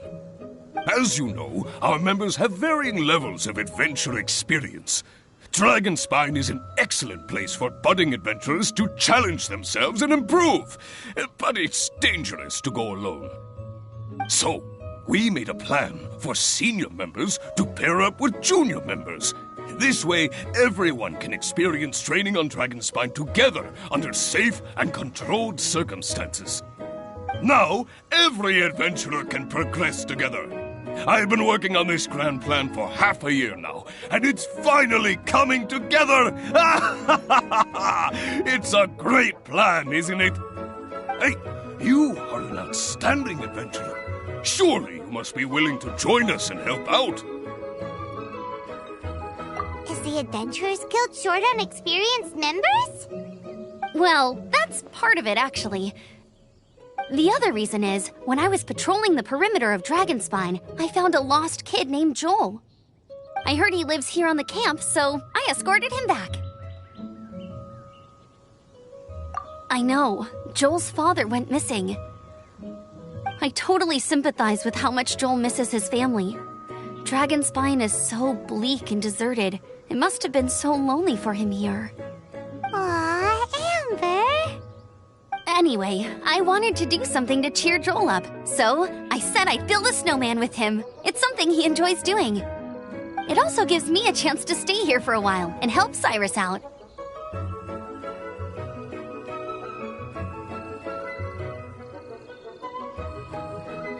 Aw, really? Thank you. Let's go meet up with Joel then. Oh, I invited another friend of mine to join too. She should be here any second. She'll be perfect for this kind of thing. Hey, Cyrus, we've got to take off. Is that okay? No problem. Go ahead. I still have some final checks to make, so I will call you before we depart.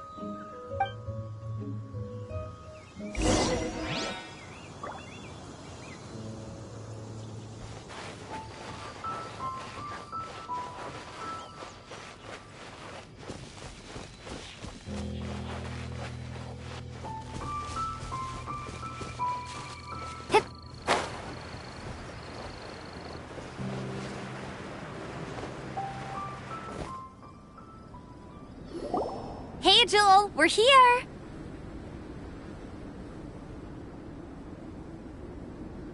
Hi, everyone. I'm so happy right now. It's nice to have so many people to hang out with. Are you here to build a snowman too? Build a snowman?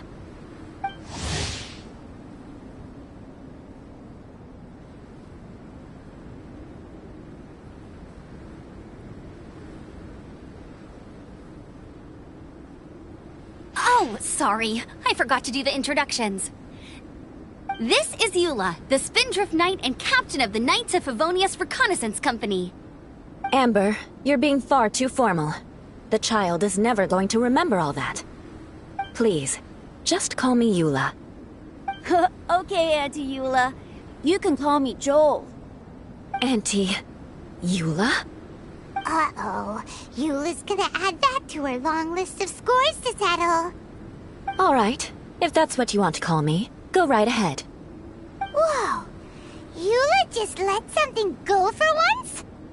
Amber, what's this I hear about a snowman? I came to assist because you told me the Adventurers Guild was short-handed. Yeah, that's something else. But look, Joel's at the age where he should be having fun, and there's nothing to play with on Dragonspine. He used to build snowmen with his dad, and since his dad's not around, we're keeping him company instead.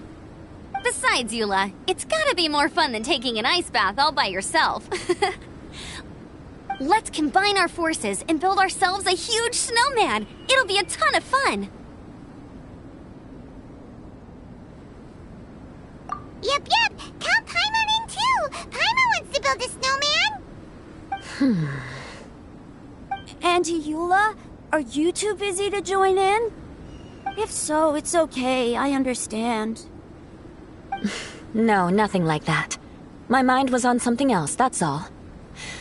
Building a snowman with Joel, are we? Sounds wonderful. I'd be delighted to join you. Then let's get started. First, we need to split up into teams to gather some supplies. Joel and I will be on one team. You and Eula can be on the other team. Hey, Joel, see that huge tree over there? Want to race me there? Yeah, let's do it! Wow, those two are fast. It's hard to tell which of them is having more fun. Hey, what's up with you two? Why are you just staring at each other without saying anything? Well... Joel probably hasn't spent much of his life in the city. He doesn't know me, and he doesn't know what the Lawrence name means to the people in Mondstadt. Right, that's why he calls you Auntie Eula. True. In his eyes, I'm just another ordinary person from Mondstadt. It was a surprise, but not in a bad way at all. How very perceptive of you. Were you staring at me the whole time when everyone was talking? You shan't be getting off lightly for that. The truth is, I'm a little concerned that I might be quite inept at building snowmen. I have never built a snowman before. My upbringing was very strict, so I never had the chance when I was a child. And after I grew up, of course, it's not the sort of thing I would spend my time doing. Oh no! Paimon's starting to feel sorry for Eula. You sound confident. All right then. Enough small talk for now. I see we have a member of the Adventurers Guild joining us. Greetings. We have a slight problem here. We've done a head count, and it turns out that we have an odd number of participants. In other words, we still have one instructor slot left to fill. How it happened was, we originally asked Fischl to be an instructor, but she was busy with something outside of Mondstadt during this period. So, we found another adventurer to fill in for her, but they still haven't shown up yet. Thank goodness you are here. Oh, hello. My name is Gerald. I'm a new adventurer. In that case... Fine.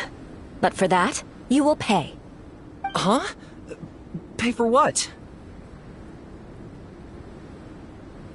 Okay. I got it. I'm ready and willing to learn. Good, good. Then everything is settled. Thank you for your help, Eula. If anybody else signs up later, I may have to ask for your help as well. Why did you give the spot to Eula?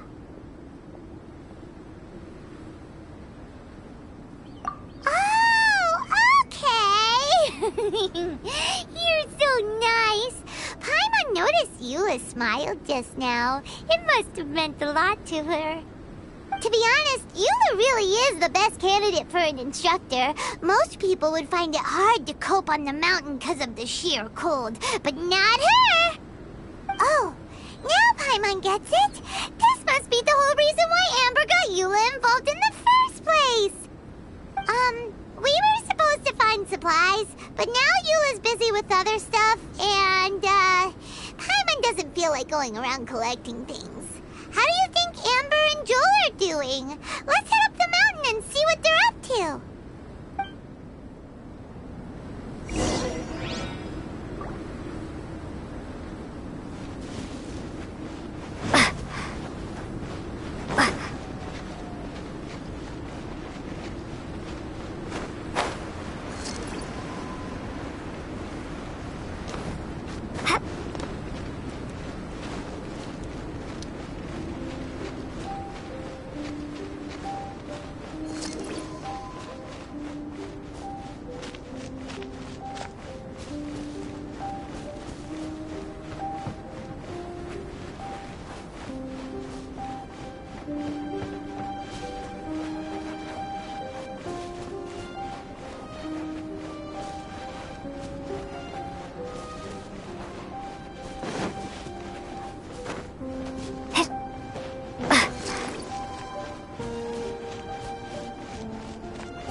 going this way?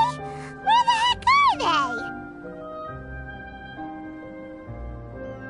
Did we get here too late? Have they moved on already?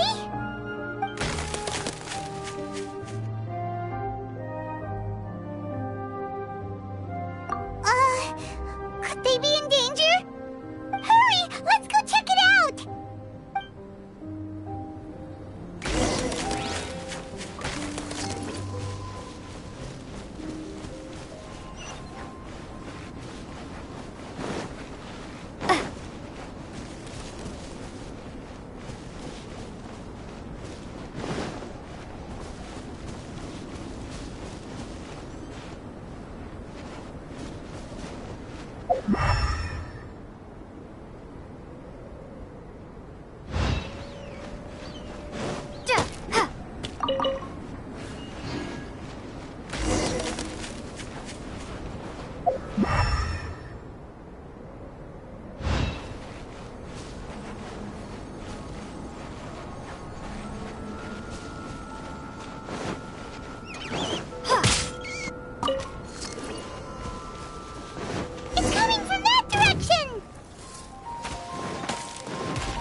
After all the adventures we've been on, our tracking skills are honed to perfection. Aren't they? Oh, guess we underestimated whatever was behind it. But if that's the case, then what exactly are we dealing with here? I know that voice. Hmm? Huh? What brings you to Dragonspine? Oh, so it was Albedo all along! All along? Oh, what do you mean by that? On the way here, we kept hearing weird noises, and it felt like someone was watching us the whole time. Turns out it was just you! Honestly, you really gave us the creeps. If you're bored up here, go find something useful to do. Don't go sneaking around scaring the poop out of people. The things you felt and heard could easily be attributed to animals, or bandits, perhaps. You should be wary at all times in this environment. There are all too many ways to sustain losses here if you aren't careful. So, what business brought you here? We actually came to look for you, but then it turned into looking for Amber, but now we've met you, so we're back to that again. Your thought process is rather chaotic, as is the way in which you articulate it. Hey! How dare you! All Paimon's trying to say is that we came here to look for you! Oh, is that so? Then it must surely be something of great importance. I'm all ears. He seems to be in a better mood than we thought, right? Does that mean Timaeus' stupidity doesn't really get to him after all? Huh. Okay, let's just forget that ever came up.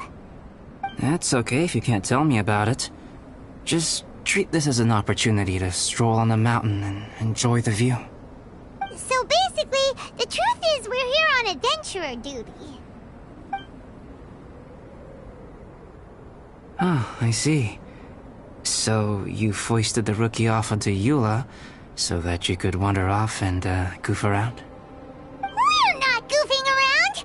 And Eula was the right person for the job! We were just being nice. What about you then, huh? What are you doing on Dragonspine? A friend commissioned me to do some artwork recently, and I have yet to finish. I came here because it's a quiet place where I can gather my thoughts, gather inspiration, and gather some raw materials while I'm at it. Raw materials? For what? Paint. Star silver can be used to make high-quality silver paint. I just ran out of my previous batch, so I'll collect some ore while I'm here. Ore can be used to make paint? Yes, but you have to be selective with the specimens you choose. Even with a high level of impurities, star silver still contains fine silver-colored particles, but they lack luster, which impacts the color saturation of the pigment made from them. Paint made with such pigment is generally viewed as a fake or a defective product. Interesting.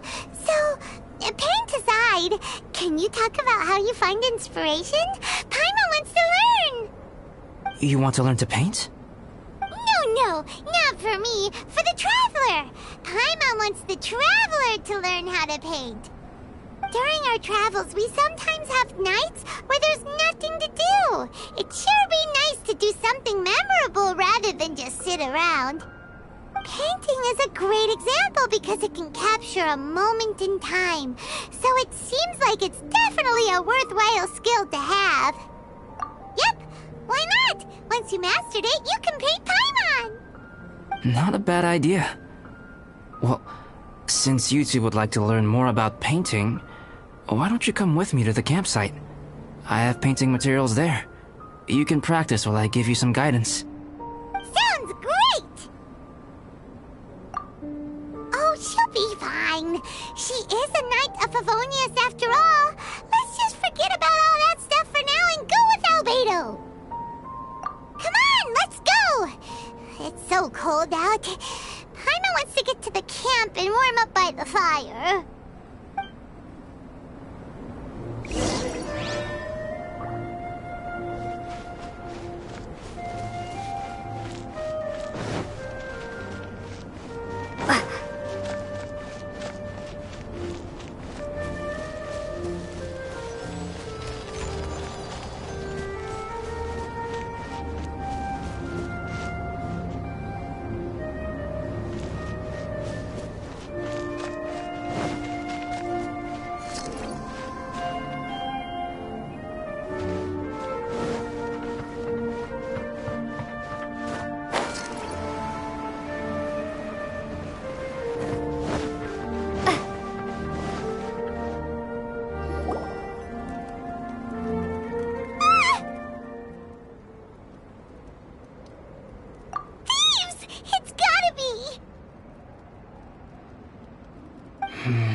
Some things are missing.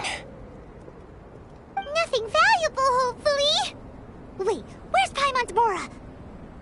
It's hard to say their value, but some of my alchemy notes are missing.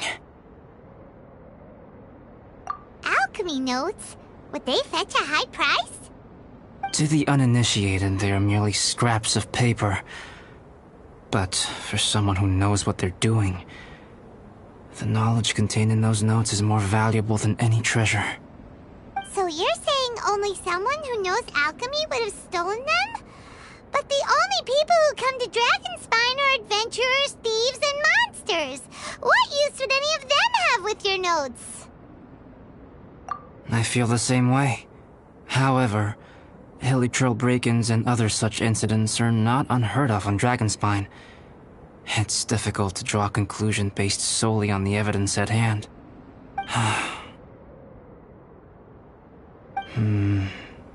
These appear to be... footprints? fresh ones. Meaning our thief can't have made it far. Let's chase him down! We can't let them get away! From the entrance, the footprints go that way. Oh, that thieving... thief!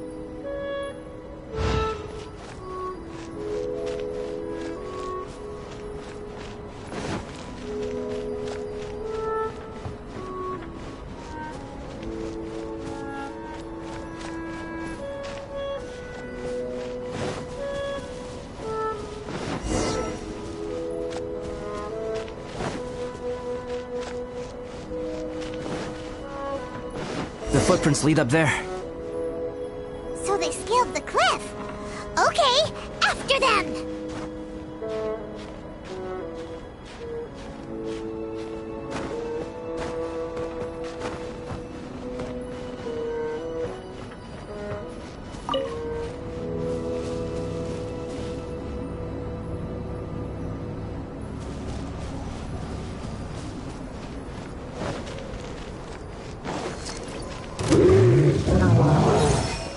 Footprints on the snow are so hard to notice. So easy to lose track completely. That's why we have to hurry.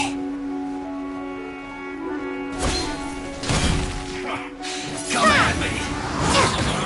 You can't run! Well, Prepare to be blown away! that's all you got?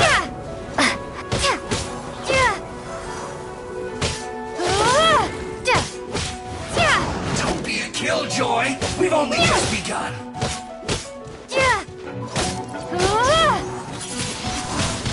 Windblade!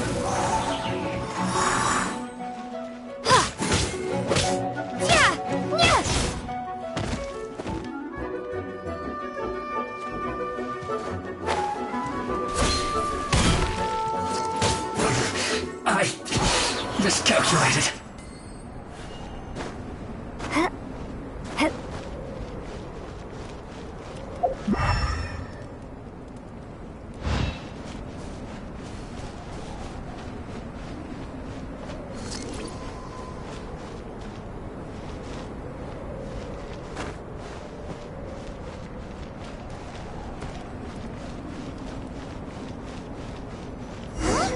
The footprints stop here!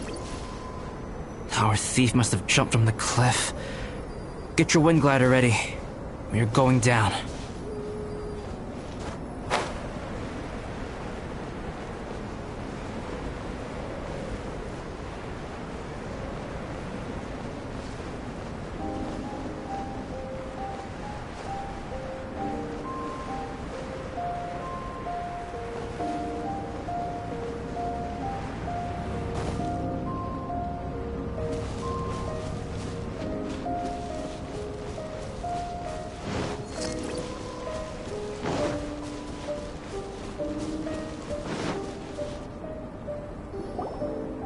Here, more footprints. They're heading to the cavern! Ooh, we got you now! You sure can run, but you definitely can't hide! Let's go in! Wait, I have an idea. I'll go in alone. Traveler, please stay here and guard the entrance. This cavern has 2 points of entry, and there are shortcuts inside. Judging from the state of the footprints, he hasn't been in there long. I should be able to reach the other side before he does. Cut him off at both ends. Good idea! Whoever apprehends the thief first has to notify the other party. This way we're fully covered. Still, safety comes first. We do not yet know the identity of our thief. Please take care. We'll be fine. Okay. See you shortly. Of course. I wonder if Albedo found the thief. This is taking forever. Really? Huh. Maybe it just feels like a long time because Paimon hates waiting. Waiting is so boring! Why don't we find something to do to pass the time? You know, something like... Oh! Look at all that star silver over there! Why don't we gather it up for Albedo? It's right next to the cavern, so we won't be going far. If anything happens outside, we can be right back here in no time. Yay! Let's get started.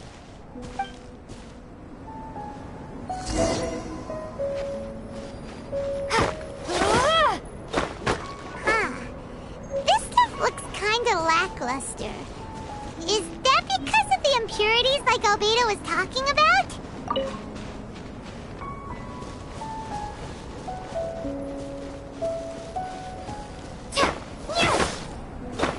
Hey, this one's not bad.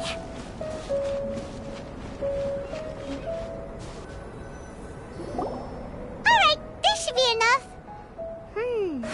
Some star silver shines a lot more brightly than others, huh?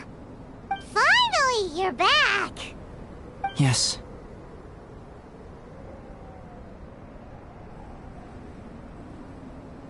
Sorry. I was unable to catch him. He was faster than I'd imagined. Oh. So after all that, we still don't even know who the thief was? What a waste! Still, we won't be going back completely empty-handed. We did some mining! Mining? Yeah, for star silver. Look, we got quite a lot! It's just like you said. Some are really bright and shiny, and others just look like regular lumps of rock with a little shiny bit here or there. Star silver. I was merely saying what was on the front of my mind. I hadn't thought you would genuinely go and gather some. Well, you said they can be turned into paint, so we got pretty curious. Also, if it weren't for that thief, we'd be making paint by now anyway, right? Or even painting by this point. Anyway, it's all the thief's fault for wasting our time. Yes, it's all the thief's fault. The notes mean a lot to me. I'm not quite ready to give up the search yet. Let's keep an eye out for clues as we go. Oh, just one thing. Do you want us to bring all this ore back, or did you want to sort through and get rid of the useless bits first? There's no point in bringing the bad ones back if it'll ruin the quality of the paint. Some of them do look pretty dull to Paimon, so it doesn't seem like those will be of any use at all. Indeed. The sorting process is necessary. Humans are such practical creatures. They only want those things that are good. Once they have learned to distinguish between good and bad, they will never stop comparing things in their minds. Useless things should be disposed of at the outset. Right! Saves a lot of time that way. Efficiency first. So let's start by... Help! Help me! Wait! Did you guys hear that? Was that a cry for help? It's likely an adventurer in danger! Okay!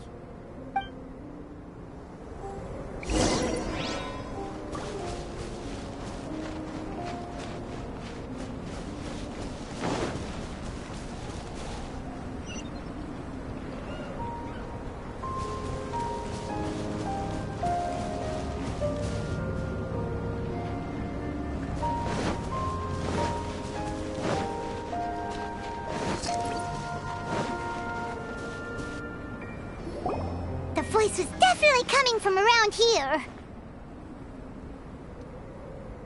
Is anybody there? Help me! No way! Is that... Is that the Traveler in Paimon?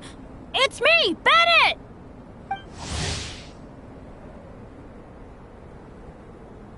Whoa! It's really him! Let's get him out! So sorry to trouble you guys again. The key should be someplace nearby. Please, help me find it.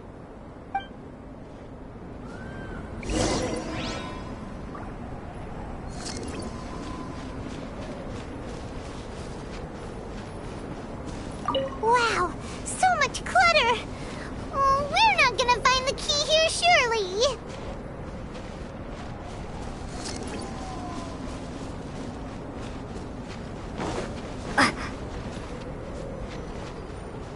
Uh-oh, we got company!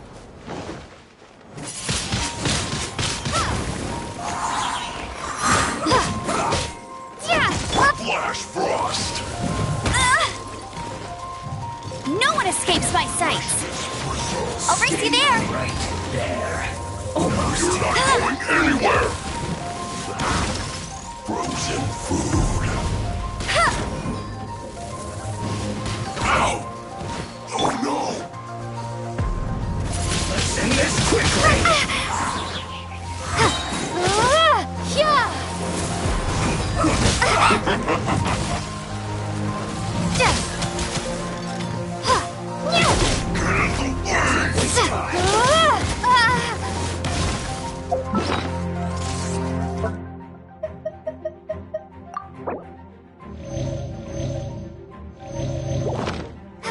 Flash Frost!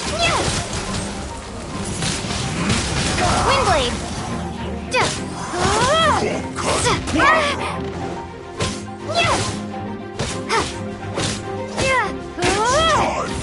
Flash freeze! Chill to the bone! Let's end this quickly!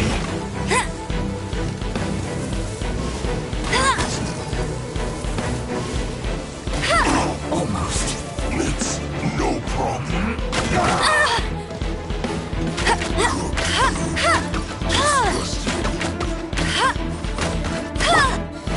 Let's end this quickly!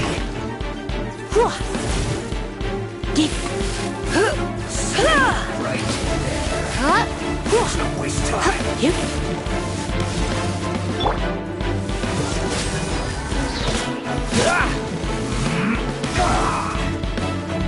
Don't get frostbite. I slipped up.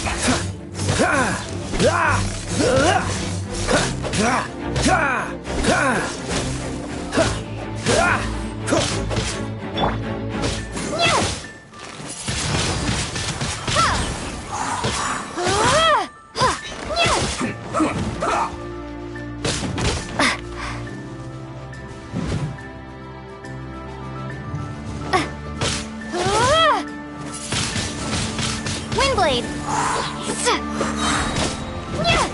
Oh, so they come the key with them! Huh. We were searching around for nothing.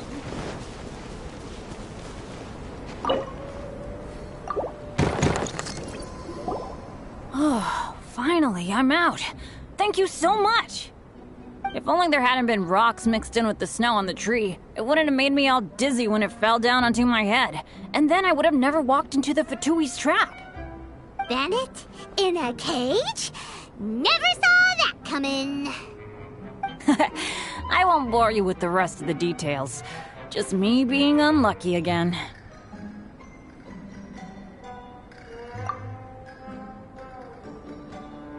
Yep, taking them out was child's play. No need to thank us. You did? That's so nice of you guys. I know they were probably just following orders. But still, thanks for helping me out. So what are you doing on Dragonspine? Didn't Razor want to come with you? Did you hear about the Adventurers Guild thing? They're hosting a winter camp here. As one of their veteran adventurers, I'm here to help out the rookies. Razor's not an adventurer, and as the leader of Benny's adventure team, as well as the only actual member, I had to come on my own. But now I've been stuck here for so long, I probably missed it. Oh, I hope Cyrus doesn't get mad at me. Oh! Wait, so that guy Gerald who got left in the lurch, he was supposed to be paired up with you? If so, sorry, Bennett, but you really did miss it. He got paired up with a different instructor instead. What? Weren't they short on instructors? Where'd they suddenly get extras from? A few people from the Knights of Favonius stepped up in order to help support the event, so they ended up with more instructors than students. Knights of Favonius? Yeah, they're definitely more reliable than me. I'm just a walking accident waiting to happen. Right, right! Anyway, that was just the situation when we last saw them. It might have changed by now. Who knows? Maybe a whole load more rookies will have turned up to join in. Besides, after all the trouble you've gone to show up as an instructor, Paimon's sure Cyrus will put you to work. Really? For sure. Hey, wait a second. Where'd Albedo go? Albedo? You mean the alchemist from the Knights of Favonius? He's one of the instructors too? No, he just happened to be on Dragonspine. We were just with him, but then we heard you calling for help. He must have left us at some point after that. Could he have gone back to keep looking for clues? Let's go back to the cavern and see if he's there.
Still no sign of Albedo. This is weird. Where has he run off to? This is great! Dragonspine's so fun today!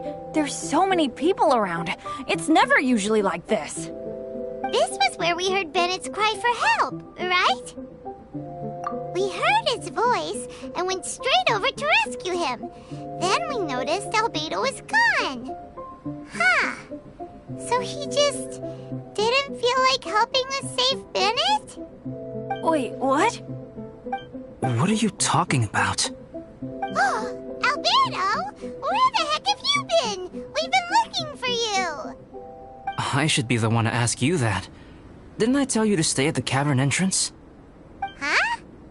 I'm not really following who was waiting for who and who was looking for who, but first things first. I apologize, Albedo. I don't fully understand what's going on, but it seems like it's mostly my fault. No. Bennett, this is not because of you. You needn't blame yourself. Traveler, clear this up for me. What was the reason that you left the cavern entrance? Did you... There you are. Stay right there. You have a lot of explaining to do. What? Me? Huh? You, Aren't you supposed to be helping the new guy? Yes, that's what I would be doing, if I hadn't been interrupted by a certain someone's malicious scheming. Albedo, I saw you taking Joel towards the wasteland at the edge of Dragonspine. That place is crawling with monsters. What the devil do you think you were doing? Whoa, wait a second. What's going on? Actually, wrong question. How much stuff is going on? When I came to stop you from leading Joel any further, your first reaction was to throw the child down and attack me. When I fought back, you quickly fled. Care to explain? I see. Interesting. Interesting?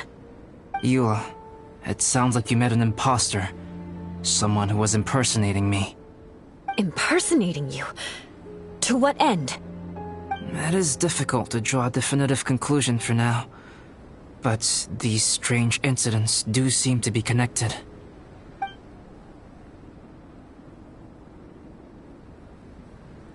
Your alchemy notes were stolen. Can the Traveler and Paimon testify that the three of you were together up until you entered the cavern? Yes, we can confirm that. As things stand, I don't have any reason to harm the child. Whoever you met is likely to be both the thief who stole my notes, and also an imposter. Of course, it's entirely natural for you to be skeptical of my story. I was separated from the Traveler and Paimon for a significant duration while we were pursuing the thief. My word alone cannot serve as a definitive account of my actions and whereabouts during that period. But the Traveler and Paimon can at least testify that I was not the individual who tore up the campsite or stole my notes. Albedo, do you have any enemies? Could it be one of your enemies impersonating you to get revenge on you or something? I don't have any enemies. And I'm not aware of having given anyone cause to exact vengeance upon me.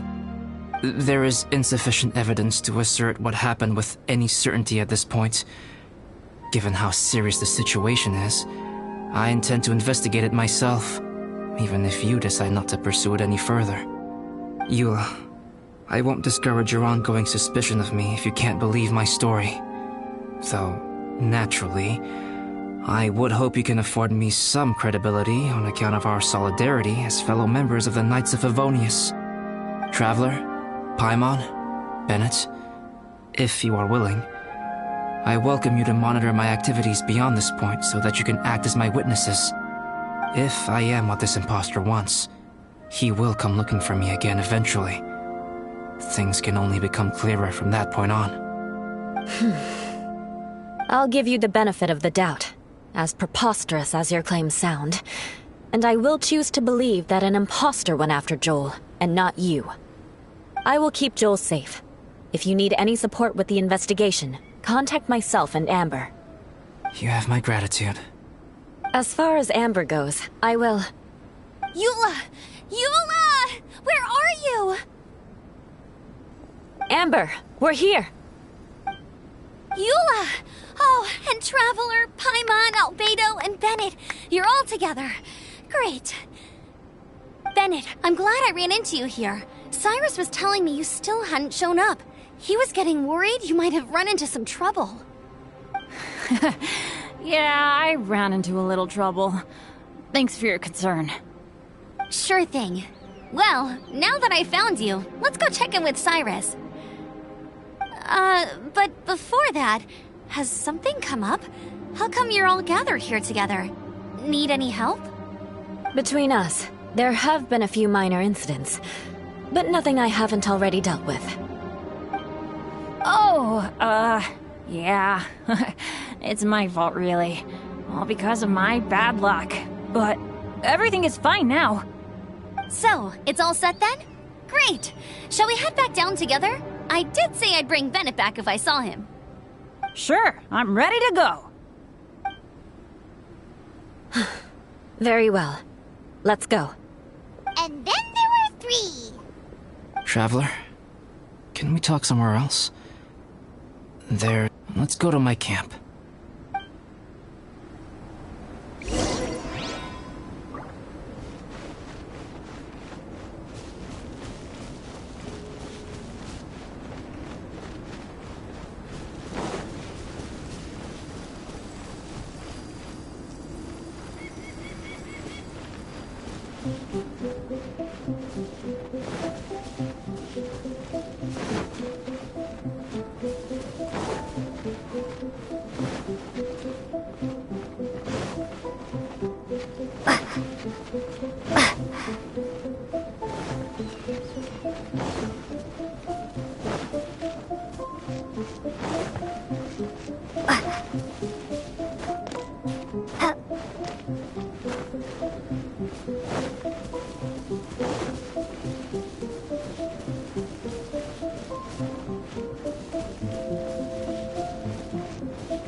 My camp is somewhere that we can talk openly, without reservation. But before that... Whoa, what a mess! Thank you. I appreciate it.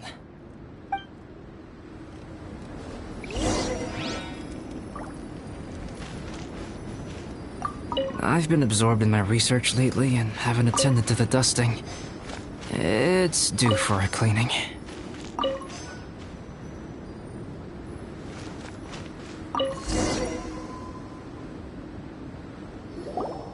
Yep, that should do it. Neat and tidy. Thank you, both of you. Now that everything is in order, it's time to talk. You look really serious right now. Is this about what happened earlier? I remember I once told you that you must have questions, and that I would answer them.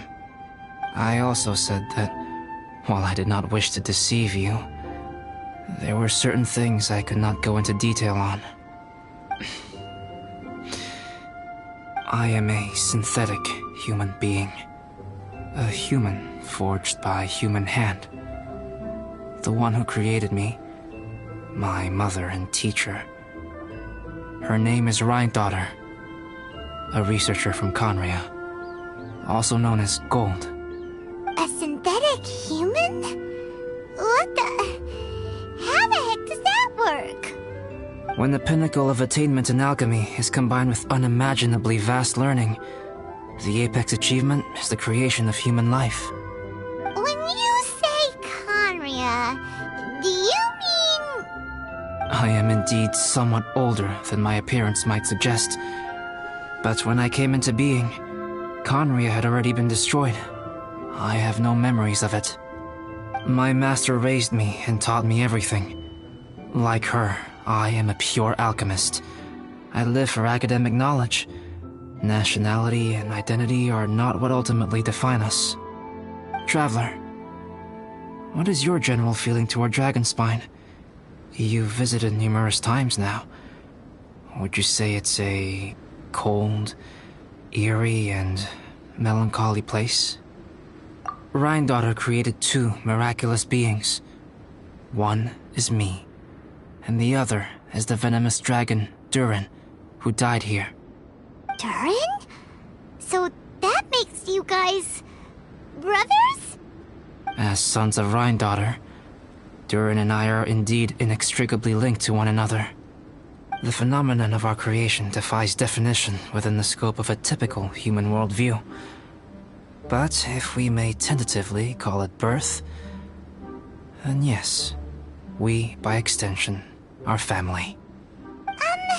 Speaking of Durin, Paimon remembers that his power was quite... special. That's right. Because of this, whenever strange things happen on Dragonspine, it always makes me wonder. For instance, the feeling of being watched that you described, as well as the sounds you heard, and the one impersonating me that Eula met. Oh, right! Paimon knows what you mean! When Eula and the others were here just now, the Traveler gave me a look as if to say, don't say anything. Probably because it would only make you more suspicious, so Paimon kept quiet. But Paimon noticed that you came out of the cavern not too long after going in, and you told us that you didn't manage to catch the thief. Then we heard Bennett calling for help, so we went to rescue him. But strangely, you didn't come with us.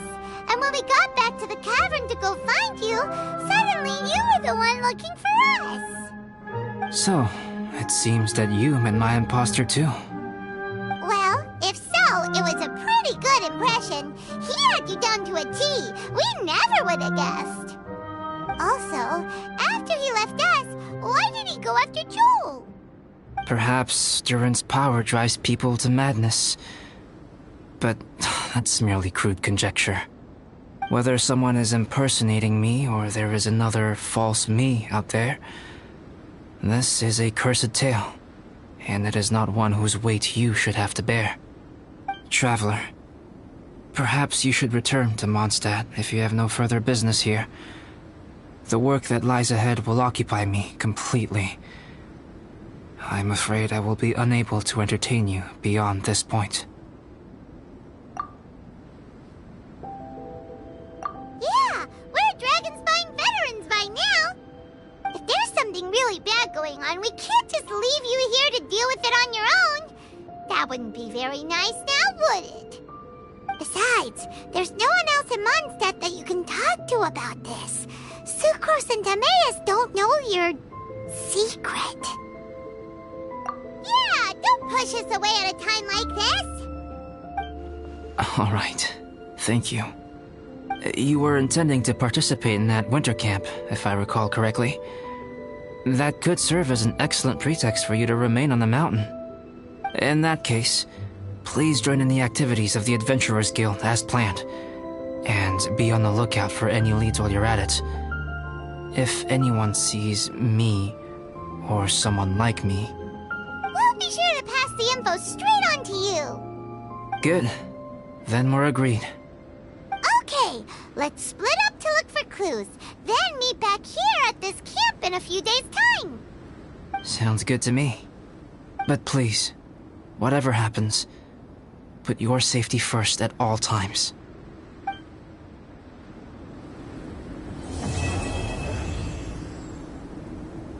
Time has come. Let's go meet up.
Traveler, Paimon.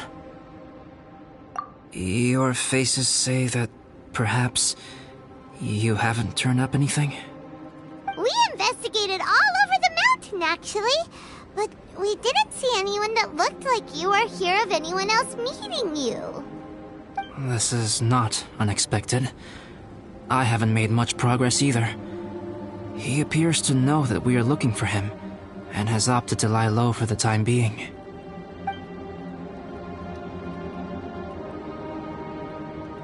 Still, there is one thing I found. I discovered footprints on some parts of the mountain, and although they were a little covered by the snow, I could tell they'd been left by someone of a similar size to myself. The footprints were quite numerous, so I believe my next step will be to rule out each of the adventurers active on Dragonspine, one by one. We can help with that. We have plenty of contact with the adventurers. So now we... Ah! What was that? It came from that direction. Could it be the imposter? Yes, let's hurry.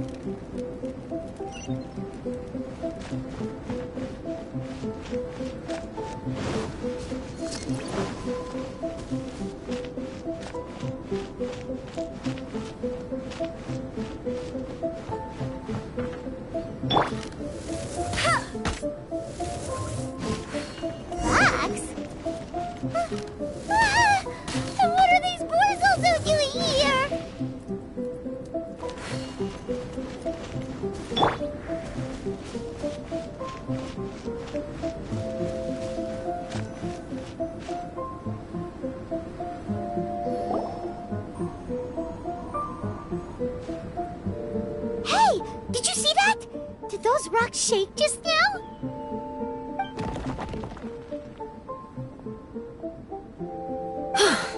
That was most unfortunate. What are you guys doing here?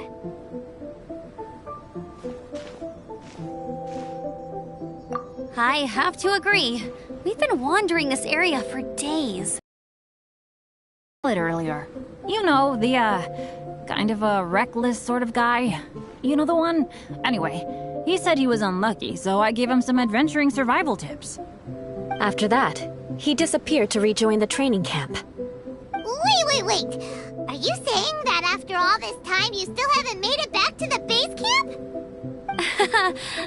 Well, as you can see... It was nothing really. We just hit a few landslides and snowdrifts and took a few downhill tumbles. You know the deal. They sound like unforgettable life events to me. Anyway, you are correct. We haven't made it to the base camp yet. We have had extraordinarily poor luck over the last few days. Almost as if a sinister force has been trying to thwart our every move. Fortunately, I made advance arrangements for Gerald to remain in a safe location and conduct some basic physical training exercises. I'm sorry. I'm the one to blame for all this. I've always had bad luck and it always rubs off on everyone around me. Sorry to create so much extra trouble for everyone. I don't know what to say. Maybe this is the awesome power of fate. The scary kind, I mean. I agree. Yep, we're just used to it now. Besides, it's not like we have the most amazing luck ourselves. Really? I think you guys have way better luck than I do. Well, what can we do about that? Oh, Paimon knows! How about Paimon share some of her luck with you? You're welcome to a bit of mine too. Although if the last few days are anything to go by, it seems in pretty short supply at the moment. You guys. Aw, thanks. With a little luck from everyone combined, we'll make it down this mountain for sure. Yeah, you bet! Let me flip a treasure hoarder insignia to test it out. Alright, it's tails, the opposite of what I guessed. So you can predict your fortune this way? But why are you so happy that you got it wrong? It has two sides, so there's a 50-50 chance of me getting it correct. Luck all comes down to probability, too. So as long as I use up all the bad luck, everything else will go smoothly. Guessing wrong when I flip an insignia is one way to use up some of the bad luck. So the probability of having some good luck in the near future just got a little higher. Hey, he's making no sense at all. Why aren't you calling him out?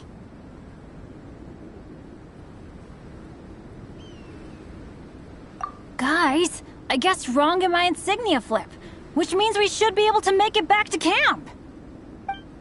Paimon's not sure that's how it works. Let me try. It's this way, right? Oh! Ow! My butt! What is this shard of ice doing here? What? How truly miraculous. This is a miracle of misfortune. I don't usually believe in luck, but Bennett makes the best case for it I've ever seen. Amber, if you are ever required to partner with Bennett in your future work and you encounter anything like this again, do not take any rash action. Wait for me and I will come to support you. Huh? Yes, of course. Now that you mention it, I do feel a little tired. Trekking in the mountains has a way of wearing you out. Well, since everyone is tired, why not take a rest in my camp? Paimon's so sleepy. A nice bowl of hot soup and a good sleep would sure be welcome right now. Suddenly, I'm kind of sleepy too. Amber will fall asleep in the snow if we keep going much longer. Come on, let's move. We shall head to Albedo's camp and get some rest, take stock of our supplies, and decide how to get off this mountain.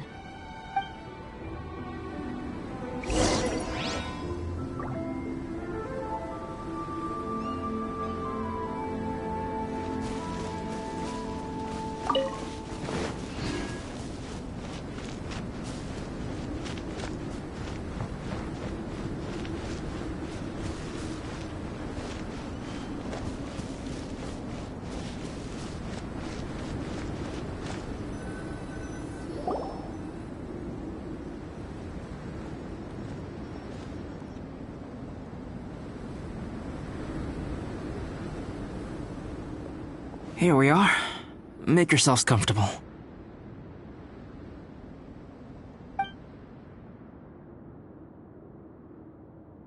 Oh, I forgot I don't have that many chairs.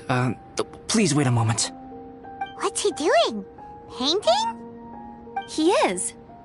He's painting a chair. Wait, alchemy can turn paintings into objects? How is this possible? My paintings are like blueprints. Alchemy simply enables me part of the process.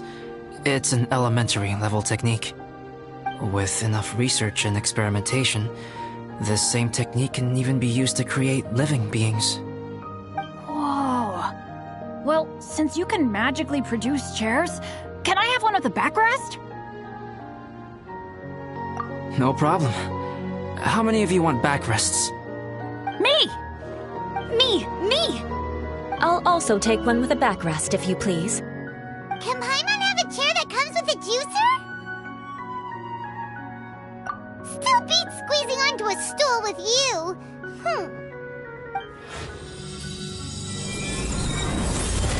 Cool, we have chairs now! This is so comfortable! Makes me want to stay the night here. You're very welcome to stay overnight if you wish. There's still some time before dinner. Get some rest, everyone. I'll tend the stove. Hey now, we can't be letting you do all the work. I can help. Please, put me to work.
Pace yourself.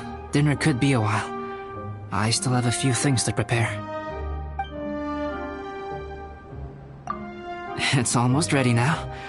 Traveler, please light the campfire and gather everyone for dinner.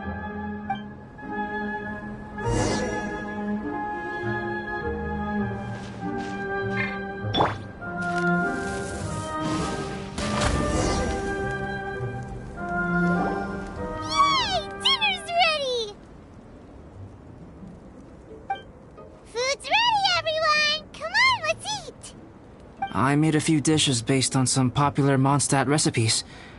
This is no good hunter, but there should be enough to go around. Please, help yourselves. Wow, smells great. Don't mind if I do. Wait, don't steal all the fried vegetables. Leave some for me. Hey!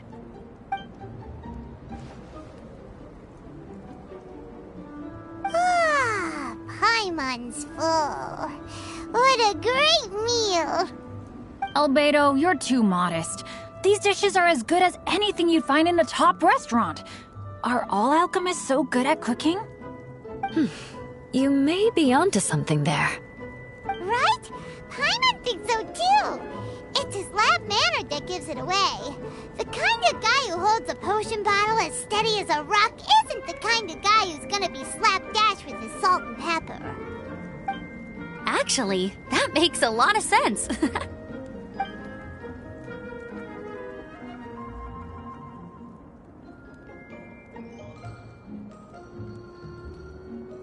I'm so sleepy after all that food.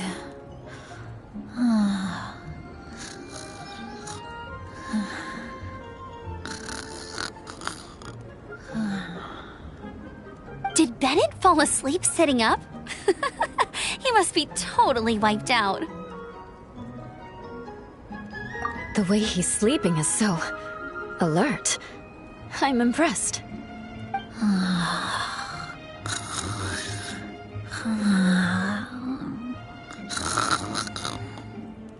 He seems to be in a deep sleep.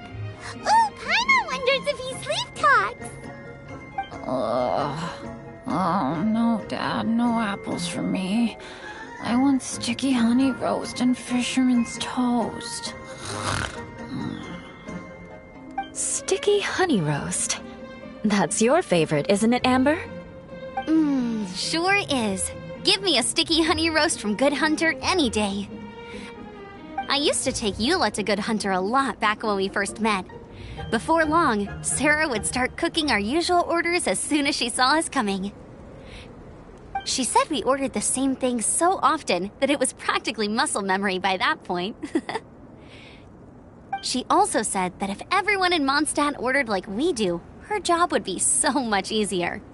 All she'd have to do is memorize everyone's favorites. Always eating together. Aww, it's nice that you two are so close. The Traveler and Paimon always eat together too. It's a sure sign of true friendship. Two people simply sharing a meal says nothing either way about the relationship between them. That depends if it's a one-off meal or a regular occurrence. Aha! Paimon just noticed something. Whenever Eula doesn't want to admit to something, she raises her chin or puts her hands on her hips. You've all picked up on that. Didn't know Eula's tells were so easy to spot. We are done here, yes? I am free to go, am I not? Then please excuse me. I have a frozen lake I need to be at. You're going for an ice bath at this time of night? Wait up! Don't go without me! I thought you wanted to get some sleep. So maybe you should stay here and rest. No, I should come with you. It's late, and it's dark, and you're not good with directions like I am. Come on, let's go together.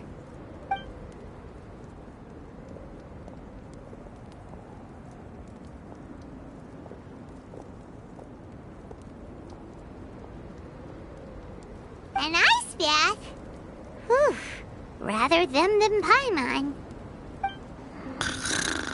So much roast meat. Oh, hey, Dad. I'm doing all right. I'm the leader of my own adventure team now. Wow. Bennett really is a sleep talker. Okay, looks like we got some downtime now. Alright, you two. Time to paint. Have you decided what to paint? Like you even need to ask. It's obviously going to be Paimon. Sure. But we should move elsewhere. We're likely to disturb Bennett's sleep if we stay here, so let's go outside. Okie dokie. Alright, grab your easel, paper, brushes, and paints. Don't leave anything behind.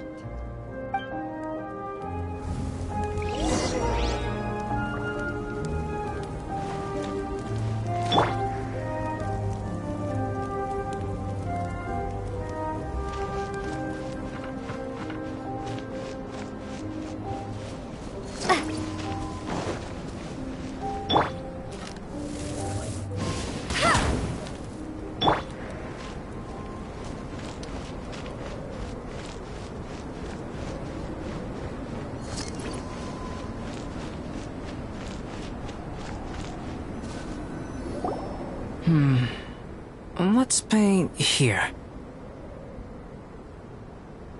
Allow Paimon to adopt an elegant pose for your artistic reference. Hey! What's that look for? Cut the attitude and start putting your perfect Paimon down on the page. You better take this seriously, because this is going on Paimon's wall. Confidence is a good thing. Those to whom it is endowed do well to flaunt it. I'm looking forward to the finished piece.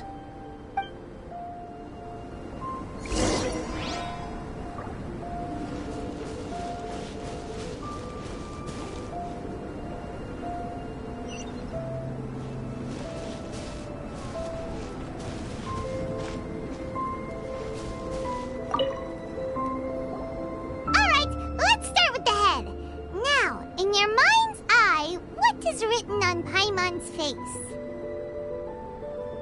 Huh?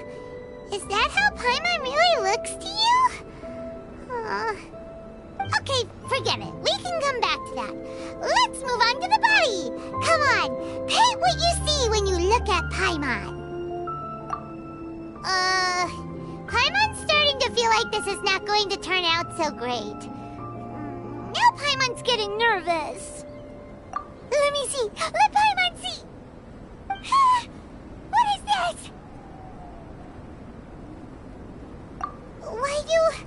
How could... Paimon is lost for words. The brushwork is smooth, and the composition seems professional quality. You had no problems there. So what the heck happened with the face, huh? Explain that stupid expression! Explain it! Smooth, professional quality? And those eyes! Those boring, lifeless eyes!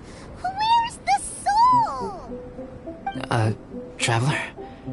Have you previously received any education in the fine arts? What? You pour your heart on the page and this is what comes out? Special, huh? You seriously think special is supposed to look this ugly? Paimon's not convinced. But Paimon is struggling to come up with a comeback. Fascinating. Paimon, if this is not to your liking, I can make a few amendments. Traveler, what do you think?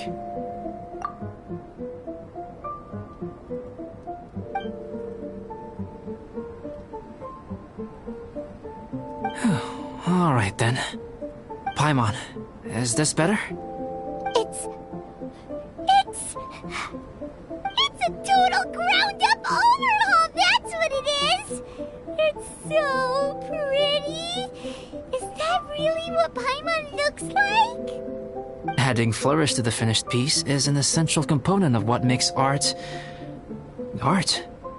This is not to say that you differ from the painting on a fundamental level, rather that the real you and the you in the painting present two different styles of beauty. You remain the core reference point for the painting. So, Paimon, you can put your misgivings aside and hang this painting wherever you like. Wow! Thanks, Albedo. Oh, I merely added a flourish here and there. You should be thanking the Traveler. In truth, ground-up overhaul is more or less an accurate description. The more Paimon looks at it, the more she likes it. Great! Paimon has a portrait painting. Paimon's gonna show this off to everyone. It's nothing. I can paint you next time, if you'd like. You can hang it in your home as a souvenir. I rarely entertain so many guests at my camp. It's lively. A little noisy, even. But I don't dislike it. Liveliness is a rare thing here on Dragonspine. Ah, it's a new day! Let's go meet up with everyone.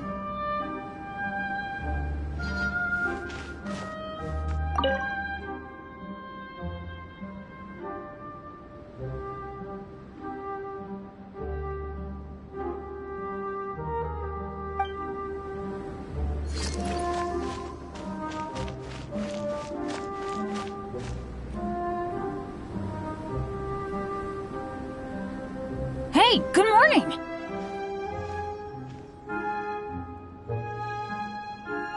I slept great last night. How about you guys? All rested up?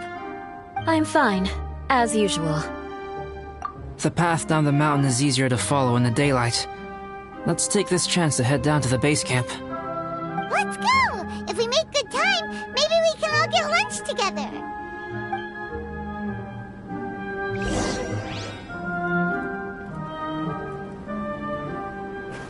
I flipped another insignia just outside the camp. Wrong again! So your bad luck is all used up. We'll be down the mountain in no time. Yeah, my thoughts exactly. Today's the day.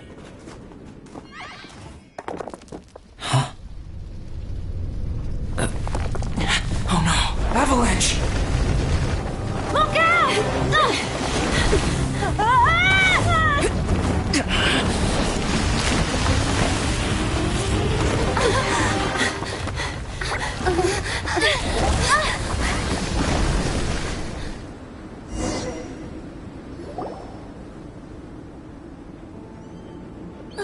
Traveler, Paimon, are you all right? Are you hurt? Paimon's fine. That's good. My arm got a little scratched up, but it's nothing serious. I'm okay, but I don't see the other two. I'm afraid the avalanche may have pushed them off the cliff. They fell down? They'll be okay though, right? I think they're both robust enough to survive the fall. But if the falling debris knocked them unconscious, and they're lying there in the freezing cold, we have to get down there and rescue them, immediately. Okay, let's move. Hang in there, guys.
Are you okay?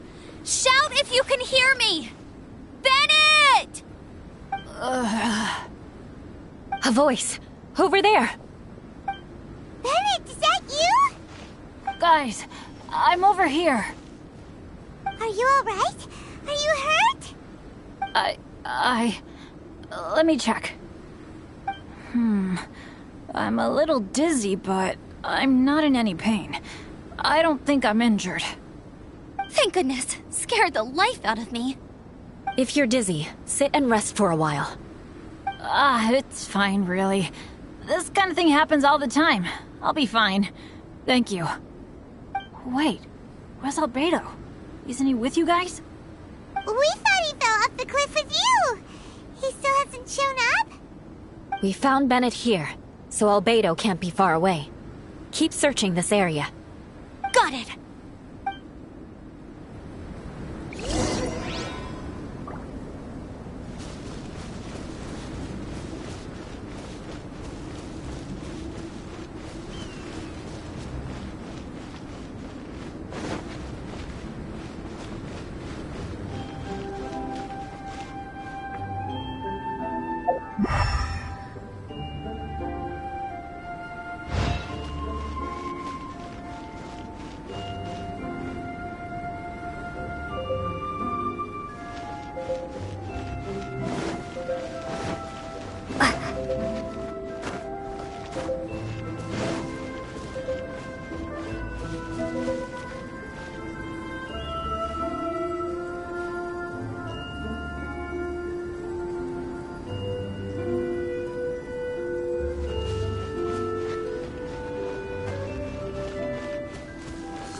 Frostbite. Frozen. Crisp Flash Frost. Have a load of this. I'll race you there. Freshness preserved. Frozen descent. Frozen food. It's no problem.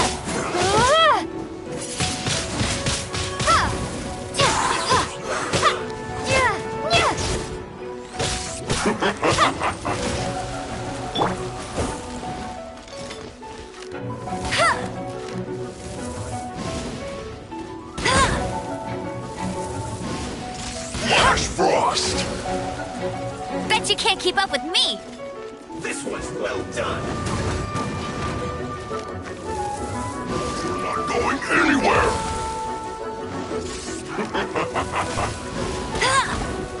Roasted fried. It's time for a flash freeze! This one's well done. Windblade! Be gone! Flash Frost! This one's well done.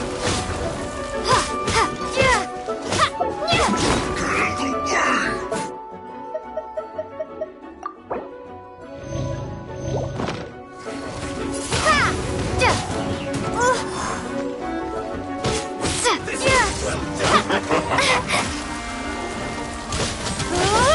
Roasted fried.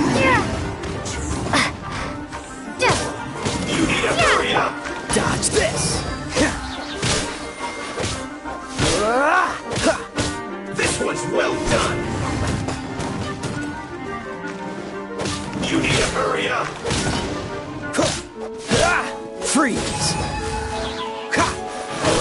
Fry.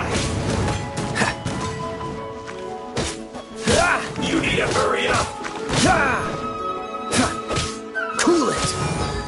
This one's well done.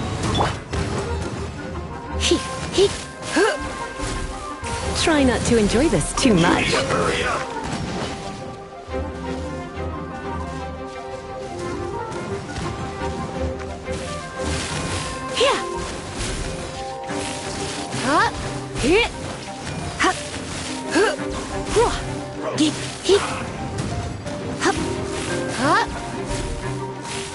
Come a little closer.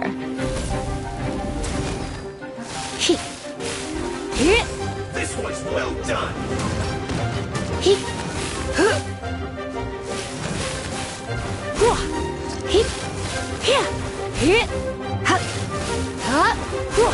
Fry. You need to hurry up. You're in for a little shock. This one's well done.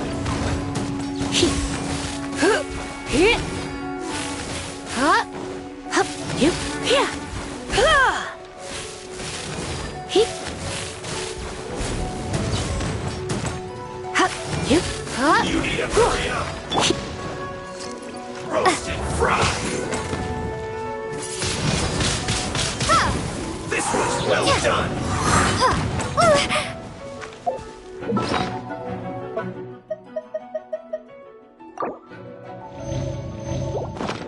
You need to hurry up. Roasted fried. This one's well done.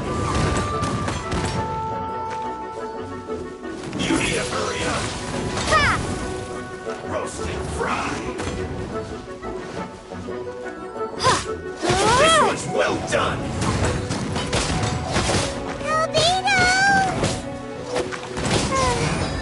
No response. Are we definitely looking in the right place?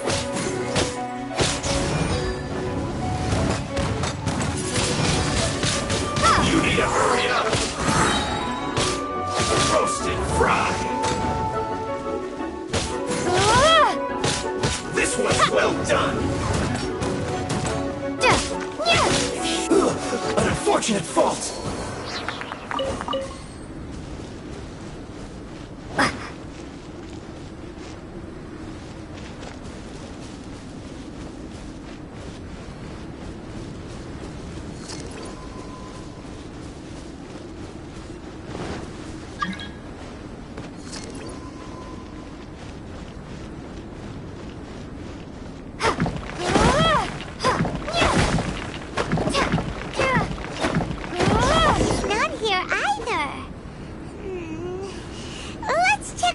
others.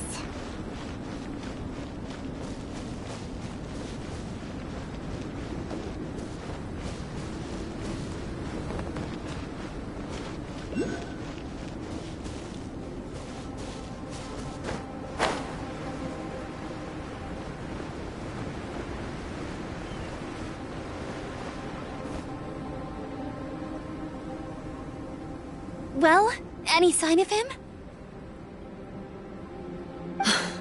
Not a trace. Nothing from me either. Strange. We didn't have any luck either. Where could he have gone? Everyone! Ah! Albedo! Are you okay? Nothing serious. Okay, everyone accounted for.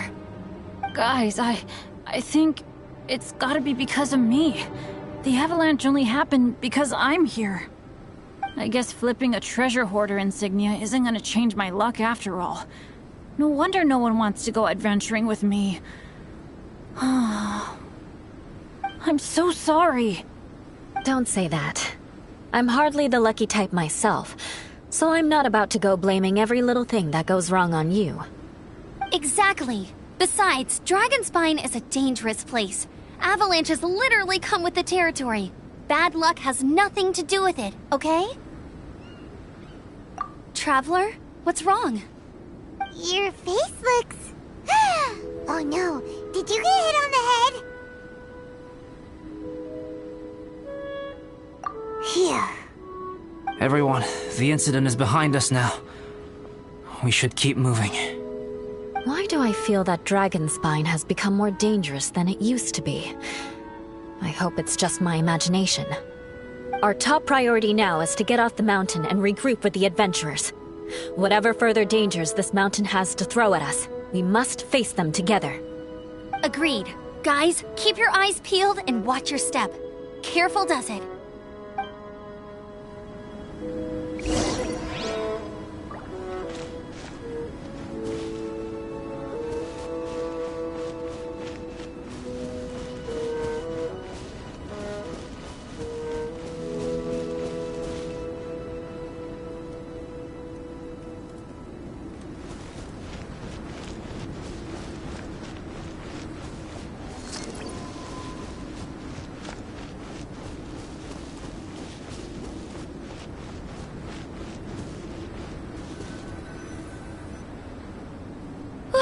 We've been heading in the right direction for a good length of time now. We must be getting close. I can feel it.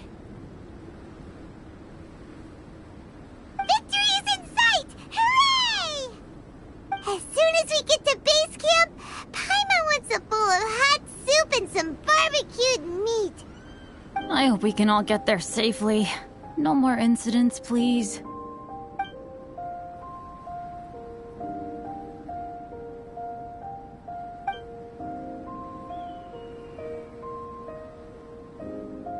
Hey, what's on your mind? You seem a little distracted.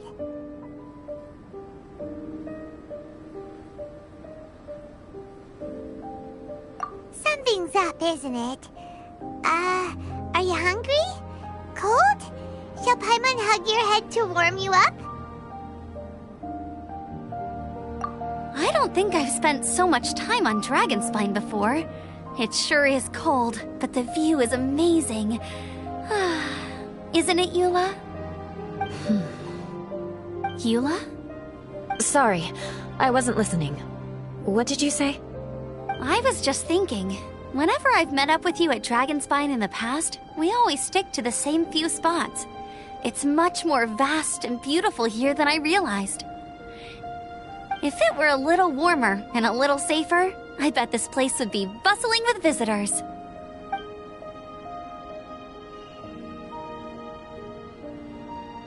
I agree. People are put off by the cold and have an aversion to danger. They don't realize that there's much to explore beneath the icy exterior, if you were willing to spend the time and energy. Albedo, is this the way down? Yes. I think there are several routes in this area. Does the path fork off here? It looks like it does. But maybe it doesn't. My head's still a little fuzzy from the impact. I'm kinda dizzy too. I keep thinking things are swaying a little. Maybe I'm just hungry. Either path will work for us. The smaller trail is less worn and harder to see, but it's also shorter. Since everyone is weary, I suggest we take the shortcut. Follow me.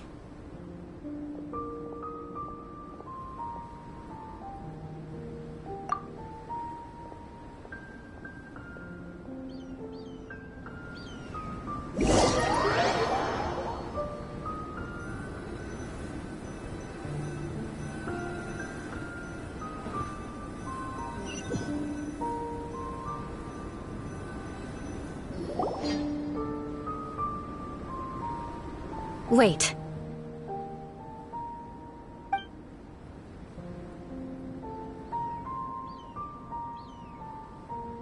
Bennett and Amber don't look well. Can we take a break? We can continue once their conditions have improved. Ugh. Now that you mention it. Huh? You hit your head earlier, didn't you? Oh, you noticed.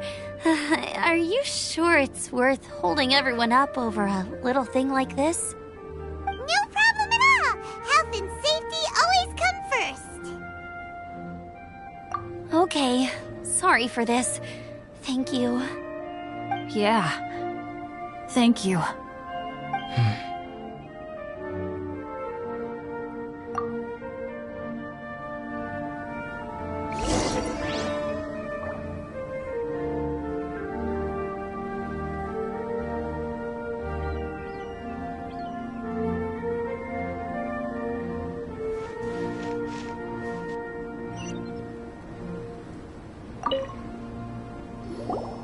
Drinking some water can help with the dizziness. Oh, and lying flat on your back helps too. Thank you, Bennett. Seems like you really know your stuff. Well, when life gives you lemons. Bennett, weren't you feeling dizzy too? Stop pushing yourselves, both of you. Get some rest. We'll continue when you've gathered your energy. Eula might come off as a little frosty, but she takes caring for her friends super seriously, more than anyone else I know. Every time I see that look on her face, I'm just like, ah, stop staring at me!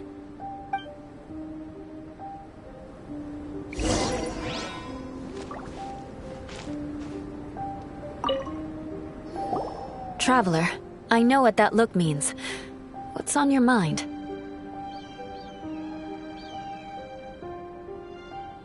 Maybe seasoned veterans have an instinct for it. I sense it too. Something seems to have changed, but I can't confirm for sure. It could be difficult to verify.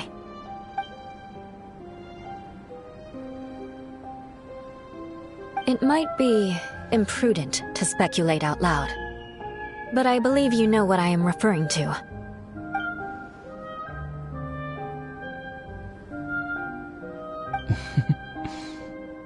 Traveler, I think...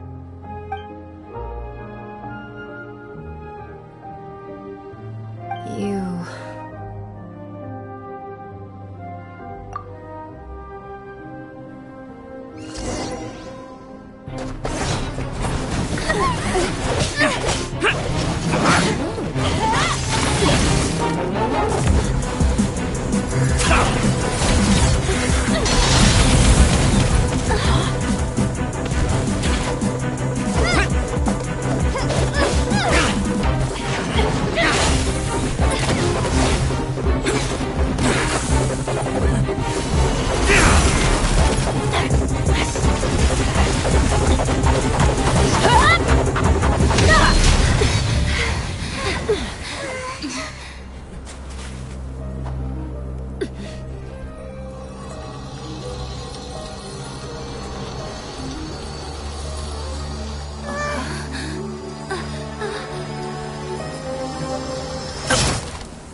not over yet.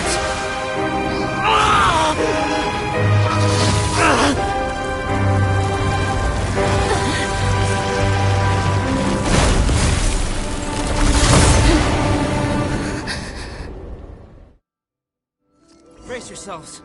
This'll be a challenge. Stay back! I'm going to cut this wheat down to size!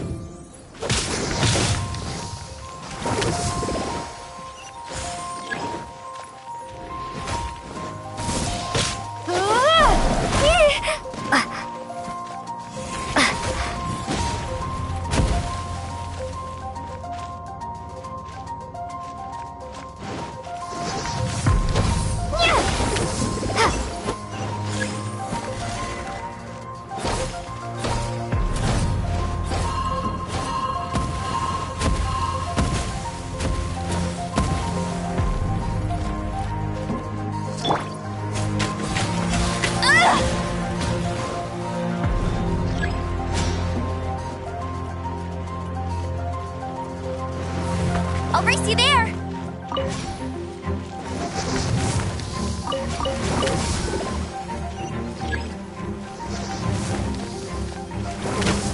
No escape!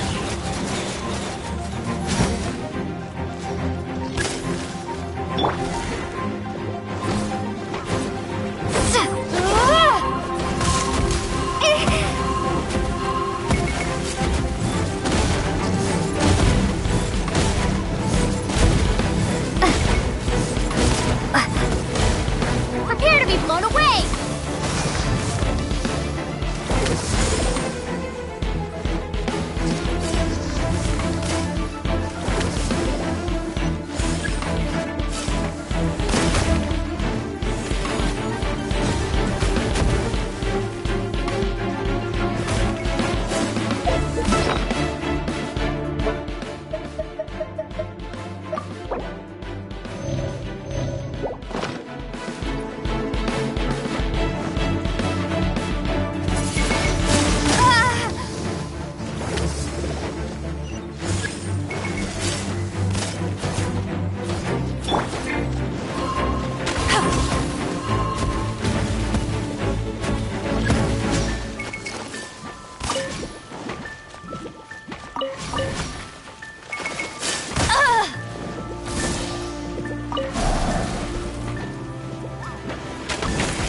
Must keep training.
Come a little closer.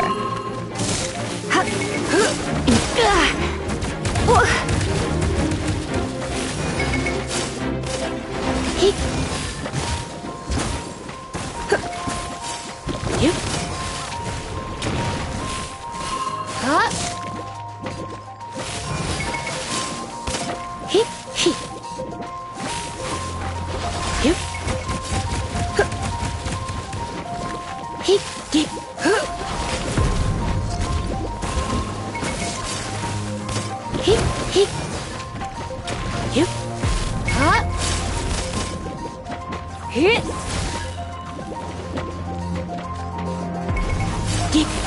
be such a brute.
Let's spark things up a little.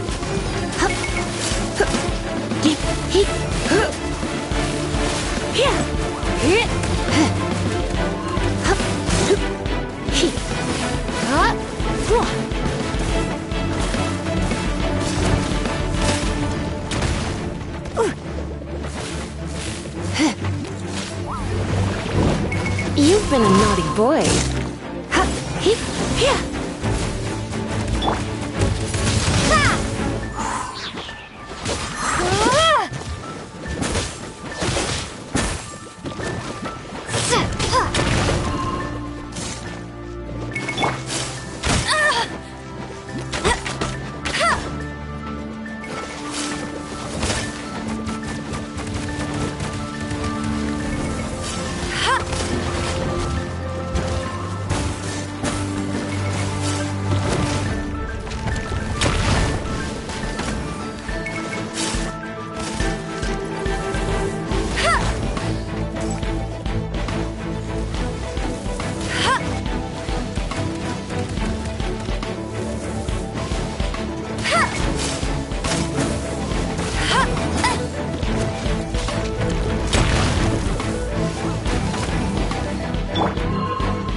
Come a little closer.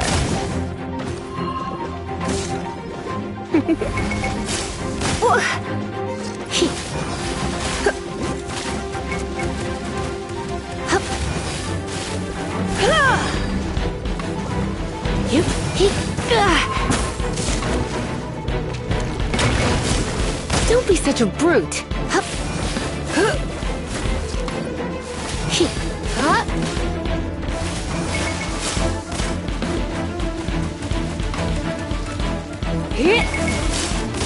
You're in for a little shock.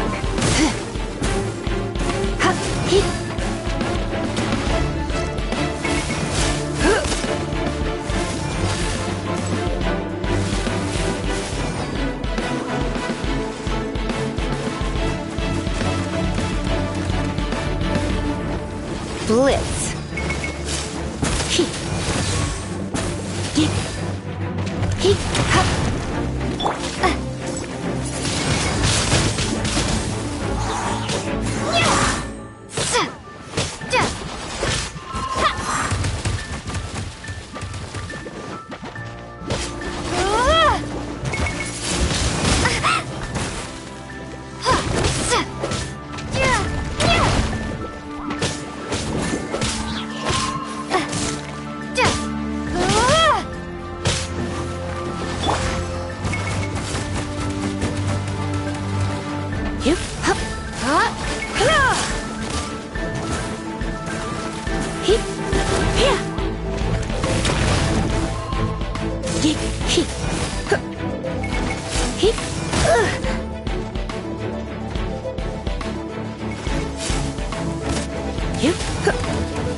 I'm a bit rusty.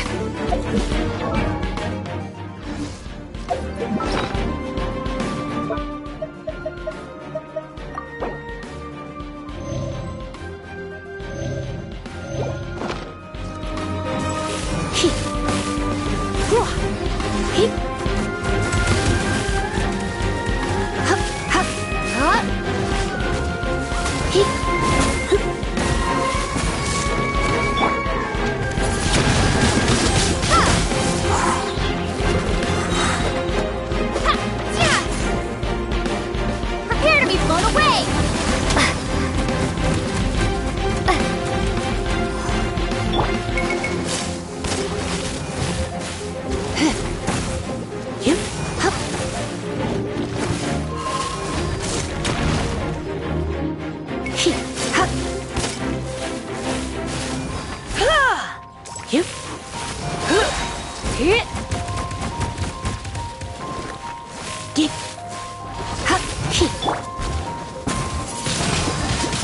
Windblade!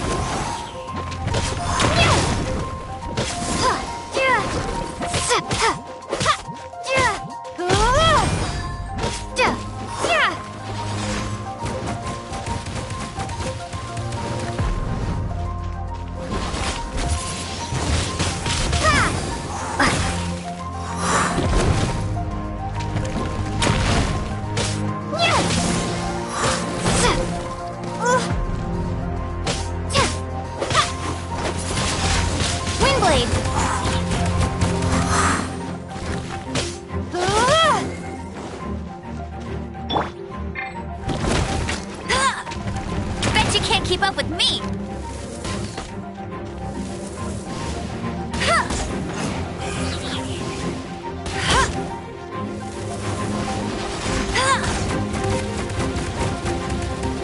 Let it rain!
can't keep up with me!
Try not to enjoy this too much.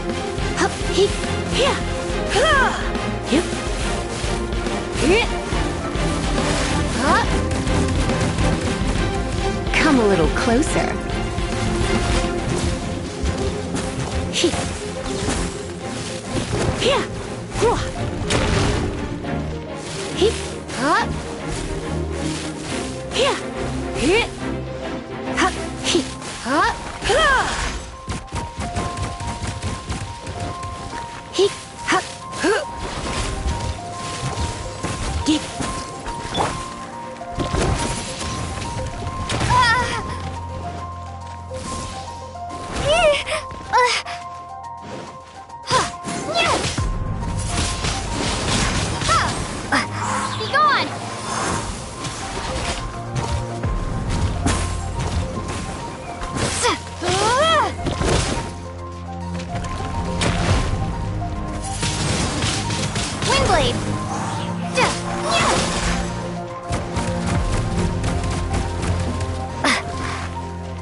What in the world was that thing?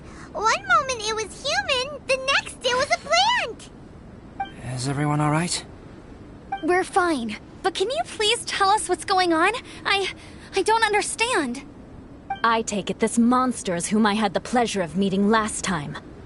Correct. As you might have guessed, this is a mutated whopper flower. An extremely rare kind. But can whopper flowers turn into humans? Not typically, but conditions on Dragonspine are far from typical. Perhaps the dragon's blood seeped into the land, then was passed to the monsters via the ley lines, accelerating their rate of mutation. How could that happen? This mountain is home to the remains of Durin, the venomous dragon. If there is anywhere in the world one might expect life to do unfathomable things, it would most likely be here. Durin was an artificially created life form. Its existence is nothing short of a miracle, and proof of countless possibilities. In other words, this mountain we stand on is a cradle of life's profoundest mysteries. A vast and terrifying hotbed of possibilities. The avalanche. It must have been the work of this imposter. Agreed. All the other troubles you faced on the way down could also have been its handiwork. My guess is that it was targeting everyone that I've had contact with. Right, I forgot all about that. It's not inconceivable. But what was its purpose? Was it just trying to get rid of us? I have a preliminary hypothesis on this. Whopper flowers are masters of mimicry, and those we encounter in the wild often appear in the vicinity of the plants they impersonate. In other words, the whopper flower likely has an instinct to replicate and replace. As a plant, It will disguise itself as another plant and infiltrate the group, hiding among them for cover. The plant being imitated has no way to detect or fight back against this behavior. But when it disguises itself as a human... It wanted to replace you and infiltrate our group? Yes. Maybe it created the avalanche to get rid of us. I predicted this eventuality, so I availed myself of the avalanche to hide and lure it out. It was watching us the whole time, and when it saw that I had disappeared, its instinct was to take my place. At that point, its disguise was complete, and its next move was to hunt its prey. Yes, that's exactly how whopper flowers operate. So when it approached and attacked Joel, what was that? A trial run? Perhaps. Or maybe it enjoyed posing as a human, and wanted to experience what it felt like to be human. We're fortunate to have discovered it in time. I think the Traveler was the first person other than Albedo to notice something was wrong. Traveler, how could you tell the real me and my imposter apart? I want to know too. I had no idea the other guy was an imposter. They looked exactly the same to me. I see. It goes to show how difficult it is to impersonate a human. This mutant whopper flower tried its best to replicate the original exactly, but still managed to miss some details. Unbelievable. To think that Dragonspine creates such terrifying possibilities.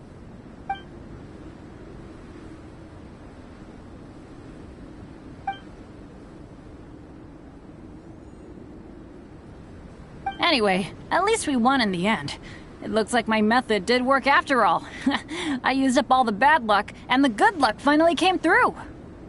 About that.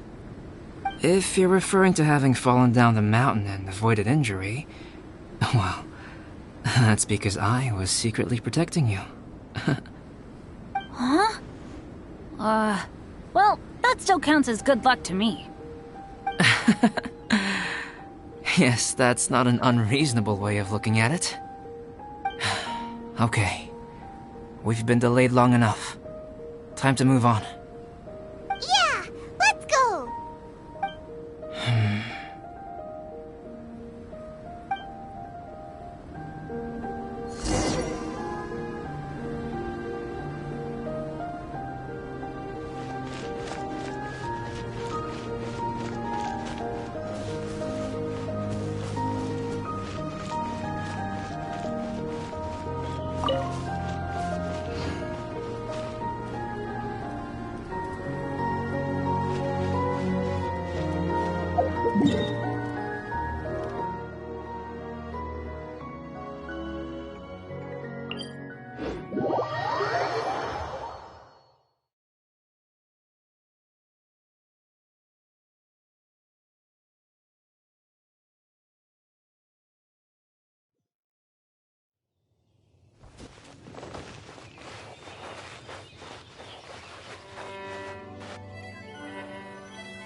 Cyrus doesn't seem to be here. He must have headed up the mountain.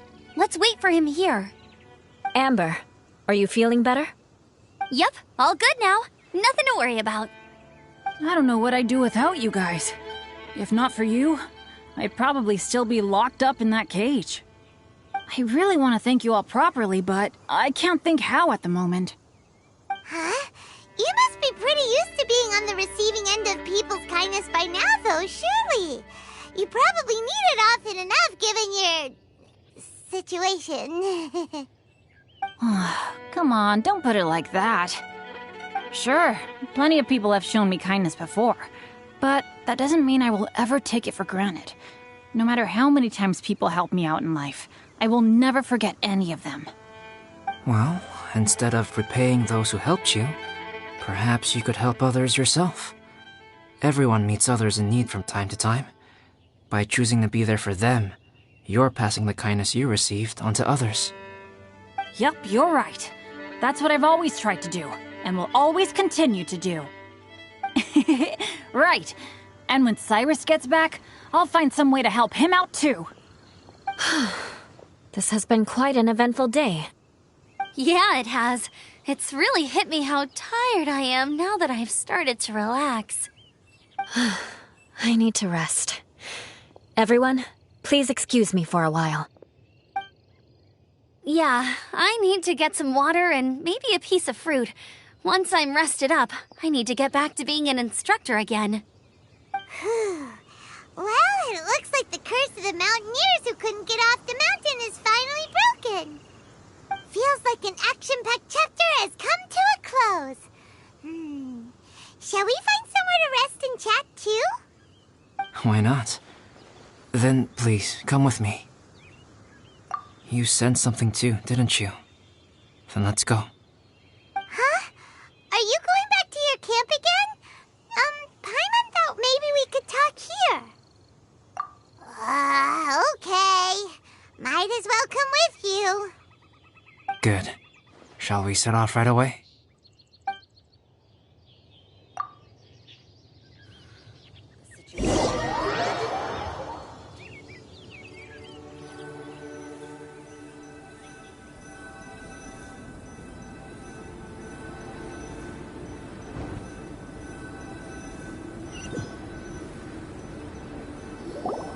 Sorry for bringing you back here once again.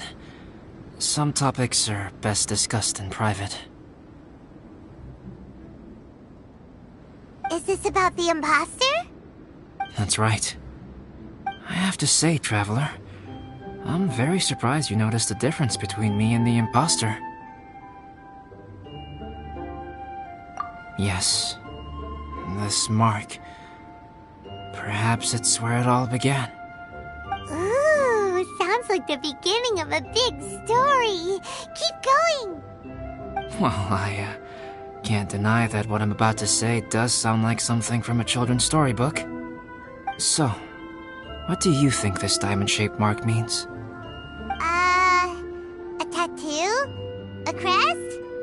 Something else? No. Consider it a birthmark. Have you ever seen an intricate glass ornament and wondered how it was made? Well, one method for crafting with glass is a technique known as glass blowing. Glass blowing is not a widely known art in Teyvat. For this reason, glassware made in this way is usually very expensive.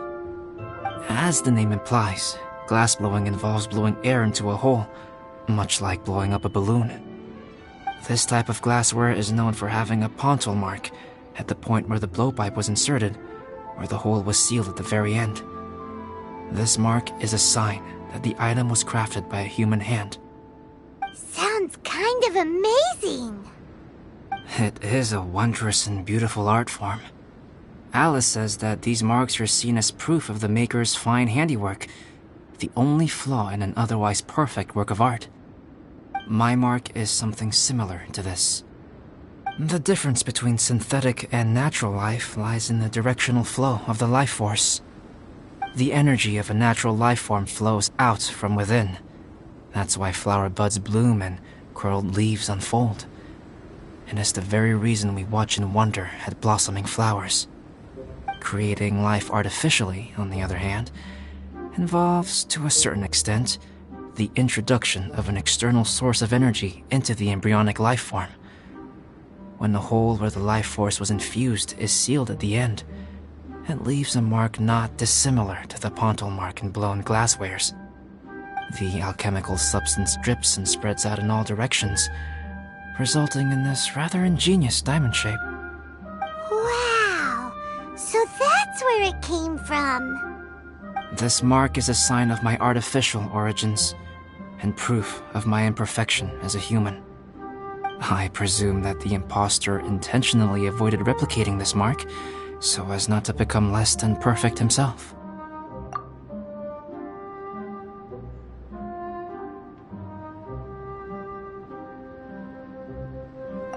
You are fundamentally different from other people.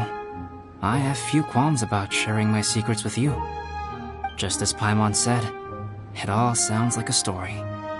Even if you were to tell anyone else, they would regard it as nothing more than a tall tale. The transcendent and miraculous are not the only things to which human beings aspire. They pursue the everyday, the ordinary, to a far greater extent than I would have ever imagined.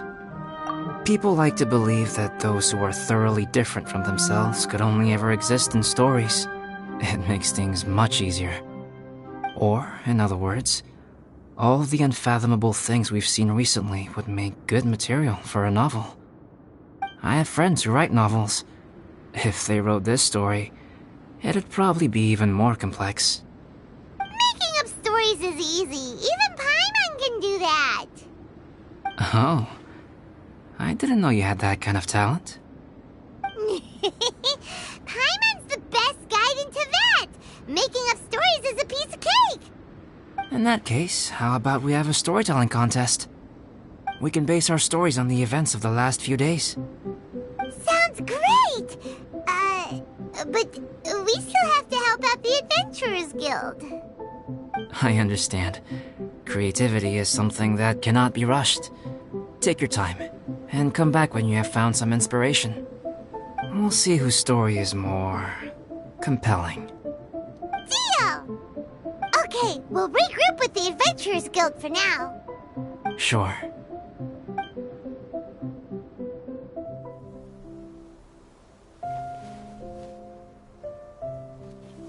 My story.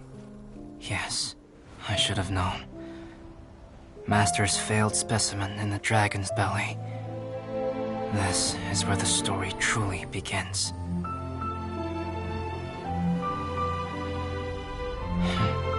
If we switched places, if you were the survivor, then as the abandoned experiment, the failure of the primordial human project, I'd want to replace you too. I would replicate your appearance, study your alchemy, and create miraculous life forms to divert your attention. I would wait for the right moment, then dispose of you and the Traveler, the sole person to have known your secret. And then, I could finally experience the joy of being brought into the world.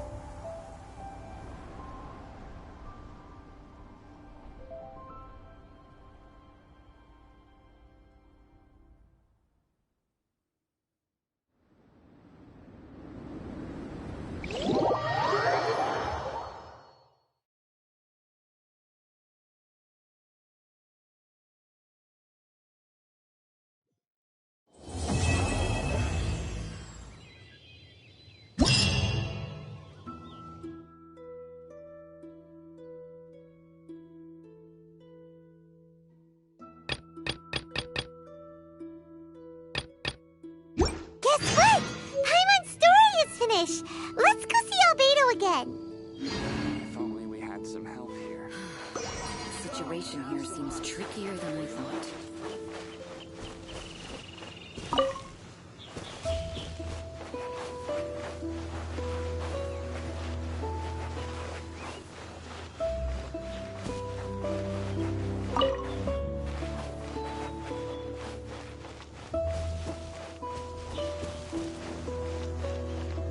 If only we had some help here. Come and have some hot soup, or you might just freeze.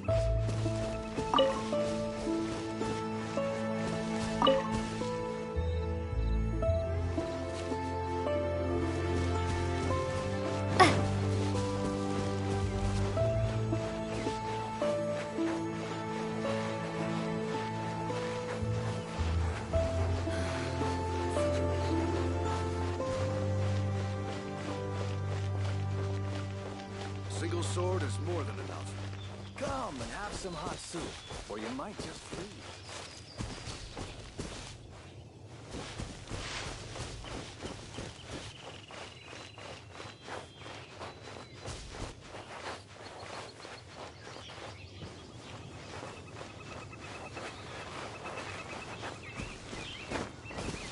If only we had some help here.